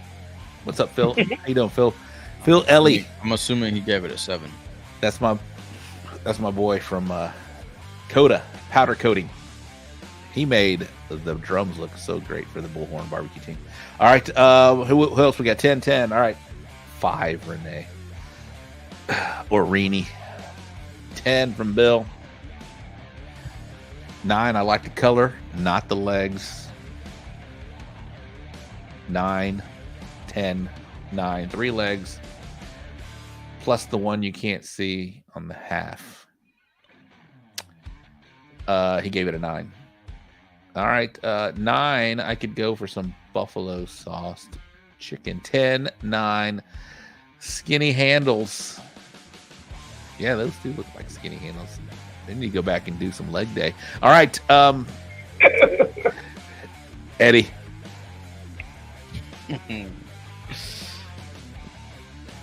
I'm gonna go individually. I'm gonna give the half a 10, and I'm gonna give the legs a 9. So overall, 9.5. Can't do that. 10. Okay. Love the color. Ira. 9. It would have been a 10 without the legs. Like I said, I'm not a fan of, all that other nonsense. That half would have stood out like a freaking star by itself, and I think would have cleaned up. Again, like I said, IBCA 10, CBA probably a 9 because of the legs. It's a beautiful bird. I'm exactly the same here. I'm gonna go 9. It's a beautiful bird, 100% beautiful bird. Even that wingtip. So here's my point about wingtips. This one doesn't bother me at all. I mean, it's tucked in. The breast is still showing, and the breast is still the star of this thing, and it's pointed forward. That is a 10 all day long. The legs do not add anything to me here. I'm gonna go 9 overall. Next.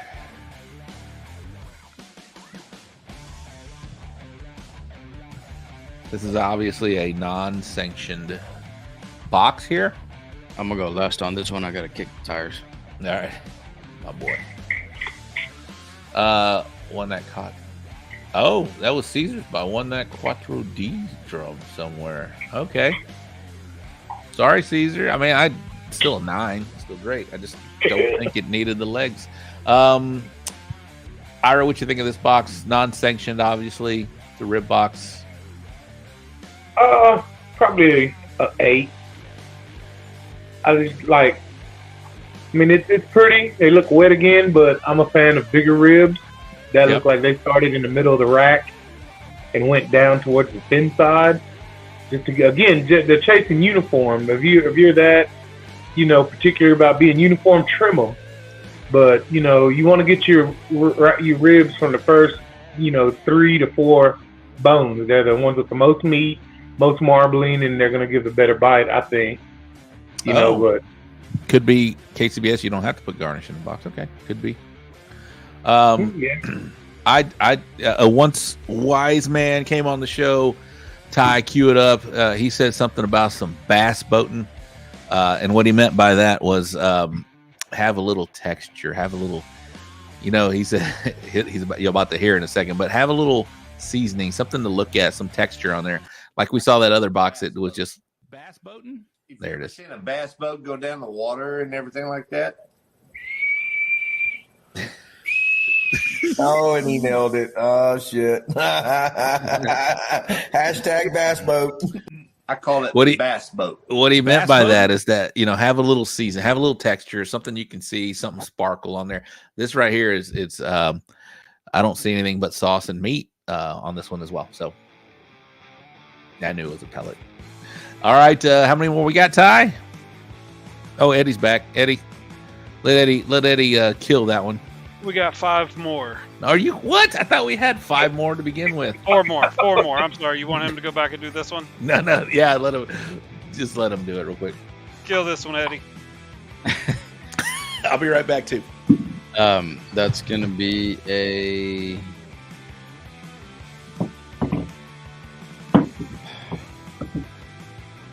I'm gonna give it an 8. Color's not too bad. Some of them look like they taste good. Some of them look like like it's just meat and sauce, but not the worst. Give it an 8. Yeah, I feel like because of my smart aleck comment just then, I meant to like play to your like funny character of you always messing with the box, but I didn't mean to say tear up this one because I know whose box this is actually. So because they sent me the photo and I happened to look at who it was. So I say that because I look at these as I'm a dishwasher, but when I look at some of this food, I don't think it would be, because I've judged so many, I don't think it would be good on appearance, but most of this stuff that I've tasted is really good, and I bet this tastes good. I'm sure that tastes good. I mean, yeah.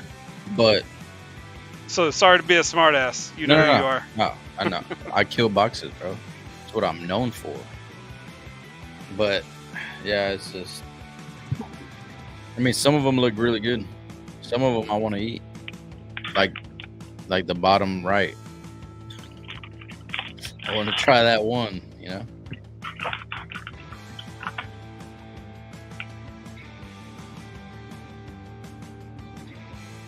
That looks tiny.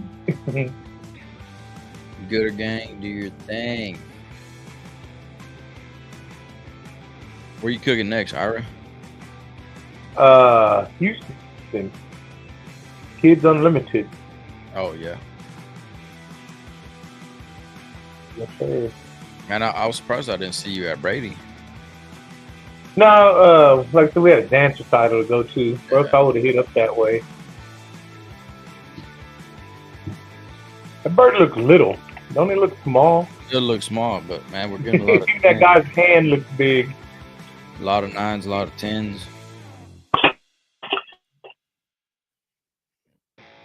So what do you think, Ira? What do you got?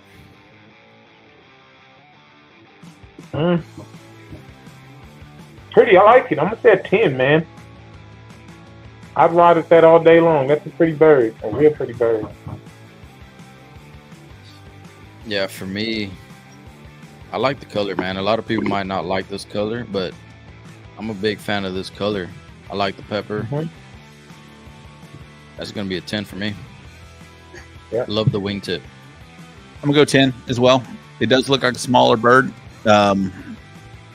Maybe you could add something to it, but it's a solid 10. I do like the pepper. Looks good. This is some bass boating we just talked about. It looks good. That's a good looking chicken. I want to eat it. I want to try it. Yeah. Looks sweet. J.R. Ritchie, that's ours. Firebox Barbecue. We were next to y'all in Weatherford, Eddie. They were next to you in Weatherford, Eddie. Fuck yeah. Eddie loves talking about the Weatherford. I don't remember what happened in Weatherford, but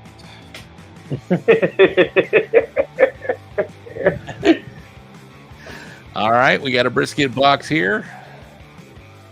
Where's the hair? This is Brandon's. No, I'm just. Oh, I look for hair. I look for hairs now.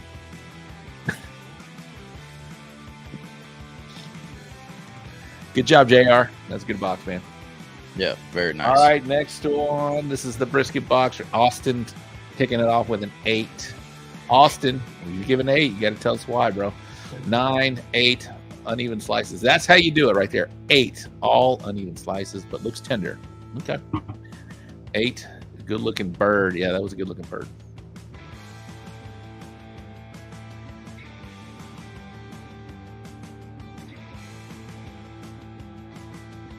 Mm-hmm.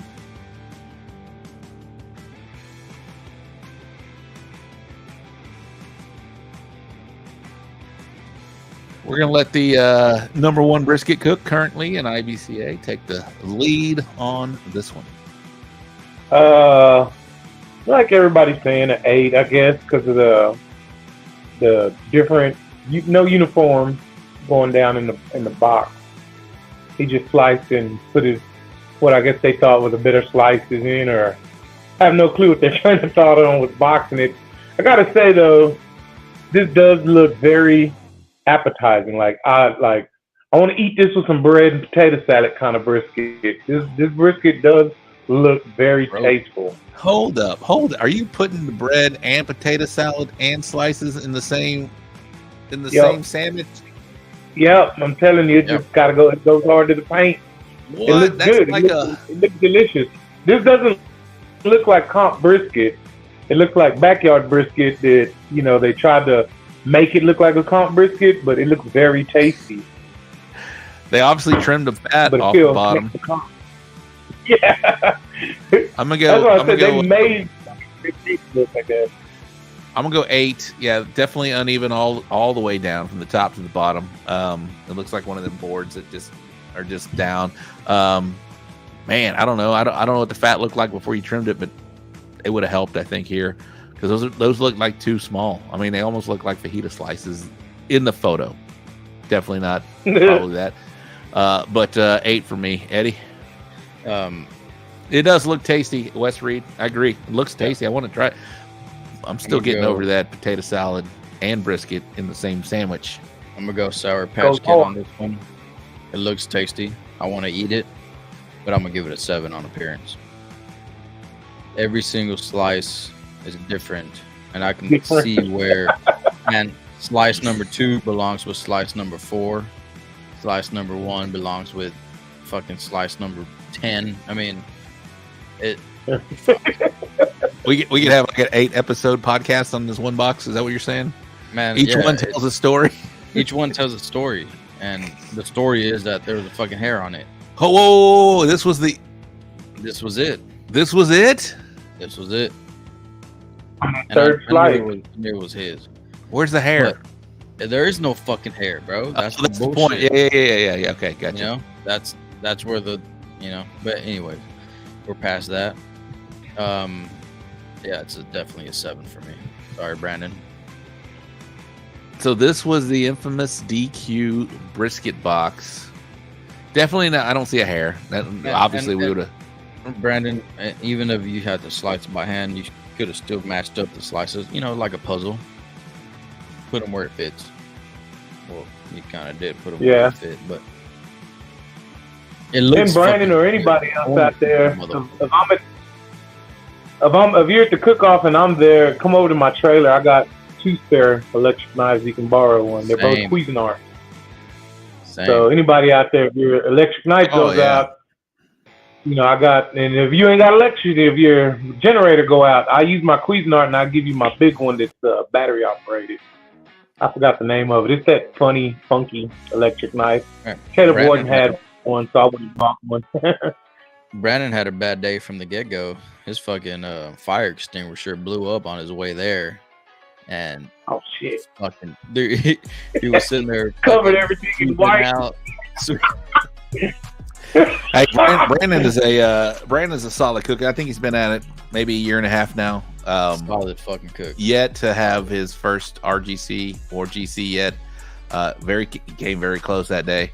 I think the taste on this brisket would have overcome the appearance. Yeah, I mean, appearance is the least weighted score here. Yeah, if that was IBCA, he would. If it tastes good, I don't know, but the appearance, this wouldn't have hurt him in IBCA.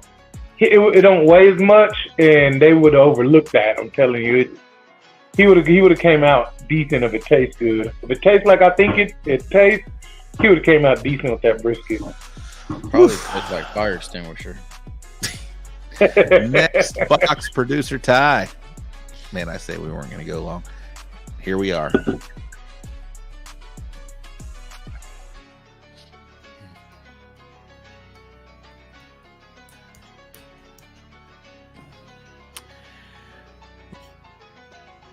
While y'all are, all right, we believe you, Brandon.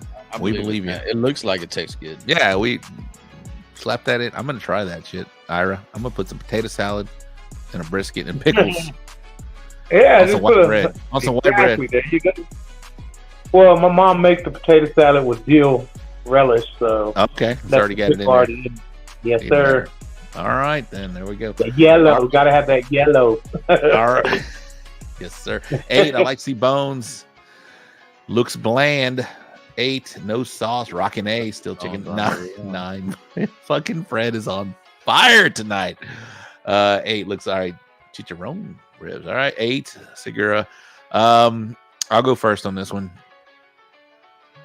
Like we talked about earlier, I want to see I can see a little bit of some seasoning, some finishing dust on the top here. Definitely that sauce is set a little bit. A lot of fat still seeping through these ribs, like on the bottom, all along the bottom there, and the top 2 in the middle. It's an 8 for me. Sorry, whoever box this is. Ira. I'm gonna go with an 8.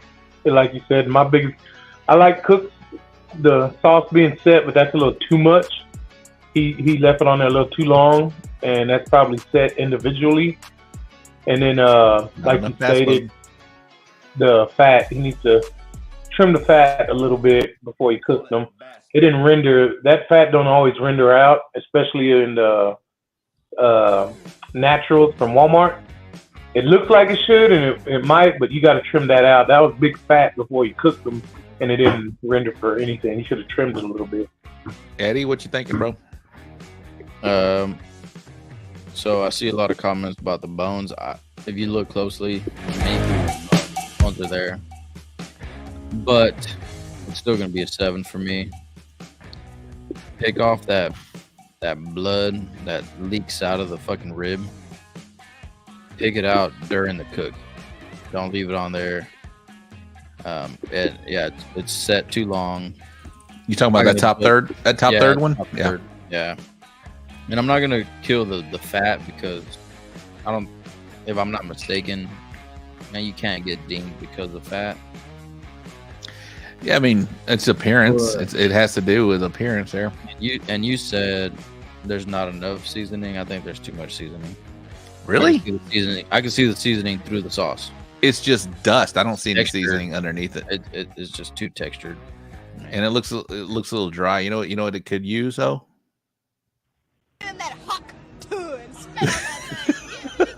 A little bit. Trying to see what that be right there. Look, yeah.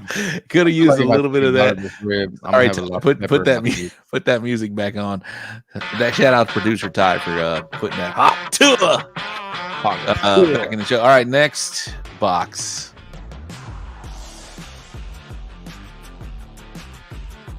A little shriveled on those bottom bones. Poker face. Ira. 8. All right, here we go. Might have been a pellet. Fucking Wes is That's the third comment about might have been a pellet. These look to be Hollywood cut. All right. I see no scores, though. Come on, Gooder Gang. Let's go. Like south side of Hollywood or Compton. Yeah. Compton. Rainy Gonzalez at 10. Must be his nice. box. Very nice guy.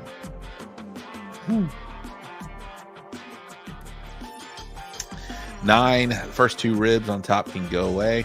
9 for Austin. Nicho 9. Those 239 grillers 9. JR, keep coming back to the show, man. Good to have you on the show, bro. Seriously. Wes Reed 10. ZZ Top 9. Rochelle a 9. Ira, you're up, bro.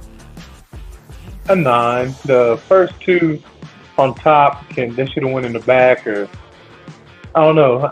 All of them except those 2 look like delicious, plump, fat ribs. And they took the smallest 2 of the racks right up front, first and center. That's a 9. If they weren't a 9, other than those 2 ribs, that's a solid box, man. They look delicious.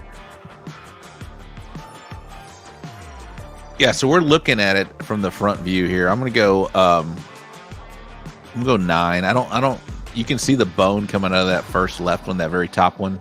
So it's not cut straight. I would also sauce. I'm sure it maybe did, but it still looks kind of dry here. I would sauce the side of those first 2, the top one and the bottom one. Yeah, I'll go 9. Still looks like I want to eat it. Eddie, they look delicious. They look like they taste really good. They look like they're really tender. But I'm gonna go 8.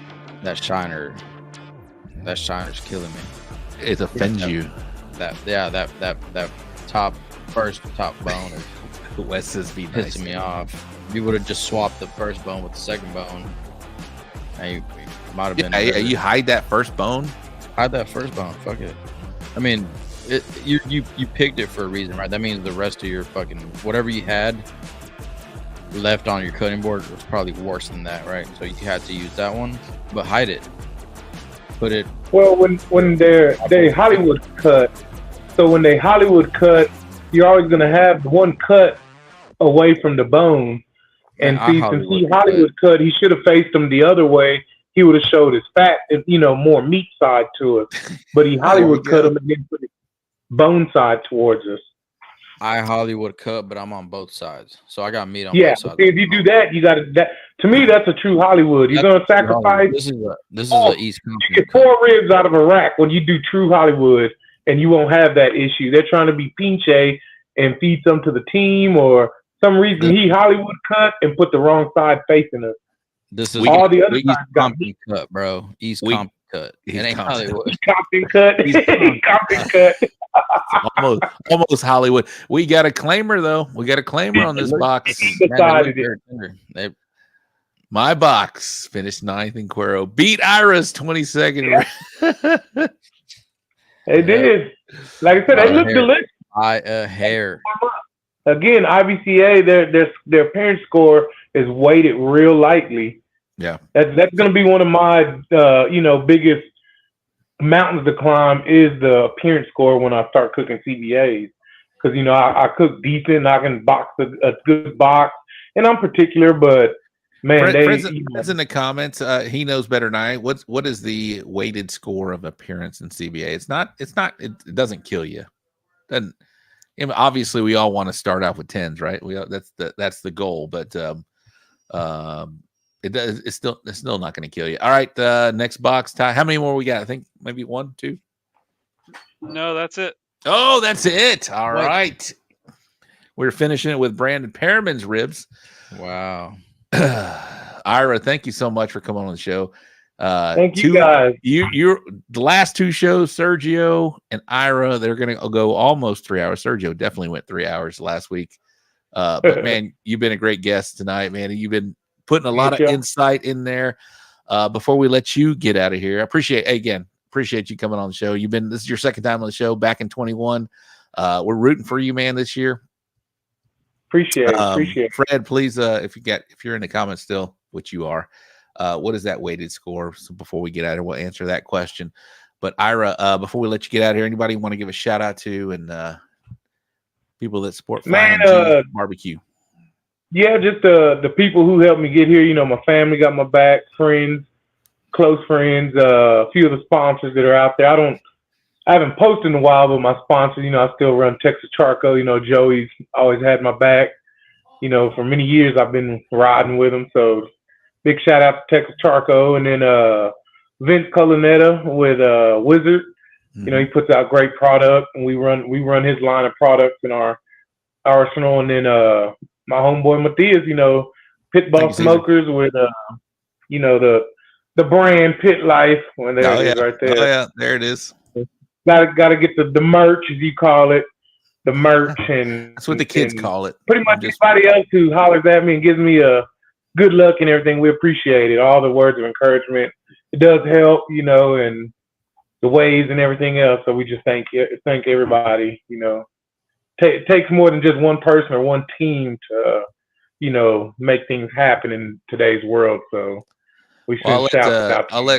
I'll let Eddie give you his props here in a minute, but I want to tell you, you're a great ambassador for barbecue, man. You are friendly. You walk in there with a smile. You support people. You clap for people. And it's always great to have people like you in our sport, man. And I just want to give you your props that you've been a big friend of this show, and I just love seeing you at cook-offs. I haven't seen you in a little while because we're doing a couple different things here, and I'm not cooking right now, but you're always been a great dude, man, and just a good dude for barbecue, man. And I love you still got opinions on everything, and it's always good to hear from Ira Green, man. Everybody got an opinion, man. That's 100%. What makes it great. Yes, 100%. Sir. Yeah, y'all give your love to Ira, man, for number 7. But Eddie, go ahead, bro. Man, I was in a points chase with Ira Green back in 2021? Yeah, 20. And yeah, something like that. Man, we were, you know, I was following the best cook around. Whoever was in front of me, I was following them around. I wasn't hiding. I wasn't staying away. And man, where Ira was, that's where I was. And you know, he got it. And Renee got it actually. But yeah, man, I was fortunate enough to be, you know, cooking with Ira for that year, man. And man, I respect Ira. You know, no matter what happens on Facebook, and everybody has their opinions, and you know, some people don't like people having opinions, you know, but man, I respect Ira's opinion. He respects mine, and we move on. Yes, Ira's a great dude, man. Love seeing him, and I love his success, and I'm rooting for you, brother. Get that number 7. Fuck him up. Appreciate it, man. Let's get it, bro. Back, you know? We thank you, and like I said, you know, I root for everybody. Everybody has an opinion. You know, certain things work for people, certain things don't. You know, if it's your opinion, that's fine. You know, that's what goes. You know, today wouldn't be the way it is. You know, society of everybody thought the same way. That's what makes this beauty, is that we can think different. You know, but at the end of the day, better food wins. The best guy. Everybody's gonna win. You know, give them their props. They earned it that day. Whether it be you, me, anybody else. They earned that win, you know, whether you dropped the ball or didn't drop the ball, they still won, you know. So, and everybody has their time coming. Mr. Brandon, keep your head up. Okay. It's coming, bro. Trust me. Right, absolutely. It's coming, and you're gonna hit it so hard, and you're gonna be like, God damn, you're gonna be slowing down, and it's coming. Just trust me, it's coming. You know, just keep cooking and turning in good food, and it'll, you know, dominoes fall in their place, you know. But we appreciate all the kind words, and hope to see you out there, Mr. Eddie. You know, it's still, I think your brisket still gets mine every time we match up. So there's certain people out there, you know, when you see them there, you're like, fuck, you know, I got to make sure my game's tight. His brisket's one of them, you know. My own buddy Matthias' chicken, you know. A lot of the other guy who scares me is the guy who reserved behind me, the smoking and toasting dudes. I don't even know them, but Cesar Mejia. I hear a lot of them, and then, you know, when I pull up and see that little dude with the weird hat, I'm like, shit, you know. So, you know, certain people out there got their good things, and, you know, again, any day, it's anybody's game. So yeah, his chicken's on fire. Hey, Ira, stick around. We're gonna close the show, but we want to give you we'll just go back down in the green room. We'll say our goodbyes and we'll hang out just for a minute, and we'll hit you up here in just a minute. All right. Thank you, Ira. Ty, drop him down. Thank you very much. What a great show. Ira's a great guest. We've had 2 back-to-back great shows. All of our shows have been great. But Eddie, thank you for being a co-host tonight. Sergio last week was awesome. 3 hours last week, 3 hours this week. That's not our goal. It's not the goal, but it's just fun to have some good people on, man. If you don't like it, it ends what it ends. We've got 2 guests lined up already. Our calendar is filling up. Next week, we're going to have Steve and Tara Mahosky from Backward Jack's Barbecue. They have been tearing up as of late, so we're going to have them first-timers join the show, and then we're going to kick off the 24-25 season with Miss Carly Alexinas from Give 'Em Hell Barbecue. She is coming off 2 back-to-back GC, so we'll celebrate that young lady, and we'll hear all about the high school barbecue scene and what she's been doing. She's been kicking it in the adults more than high school ass. I'll tell you that. Yeah, absolutely. So we got a couple great shows lined up. Producer Ty, get in here, man. Let's give our proper props to this man. He's been hanging out for 3 hours tonight. Thank you, Ty. What'd you take from Ira Green? Oh man, I love hearing about him. I love his intro that he did for the show. So I always follow him when I see him in the when I see him in the standings. You know, I hope he does well. And then when he comes on the show, he just kicks ass. And I was thinking from an integrity perspective. I've judged in a bunch of different sanctioning bodies, and the integrity of the people that I've seen that run these events, whether it be the promoters like Candy Baines is of course my favorite promoter in CBA, and then promoters I've seen in KCBS, IBCA, and then knowing the president and some of the first-hand knowledge I know. Man, this is such a network of all these sanctioning bodies have such integrity. And if there's something that's a little bit wrong with one, that's wrong with another, I mean, I implore all the leaders of them to talk to the legislation and make sure every event is a state championship, because that's how worldwide famous Texas fucking barbecue is. Right. You know what I'm saying? Like, so every time I hear the stories, you start building the characters, and then how we talk behind the scenes, Rob. I see this like amazing network of people. So I want to see y'all.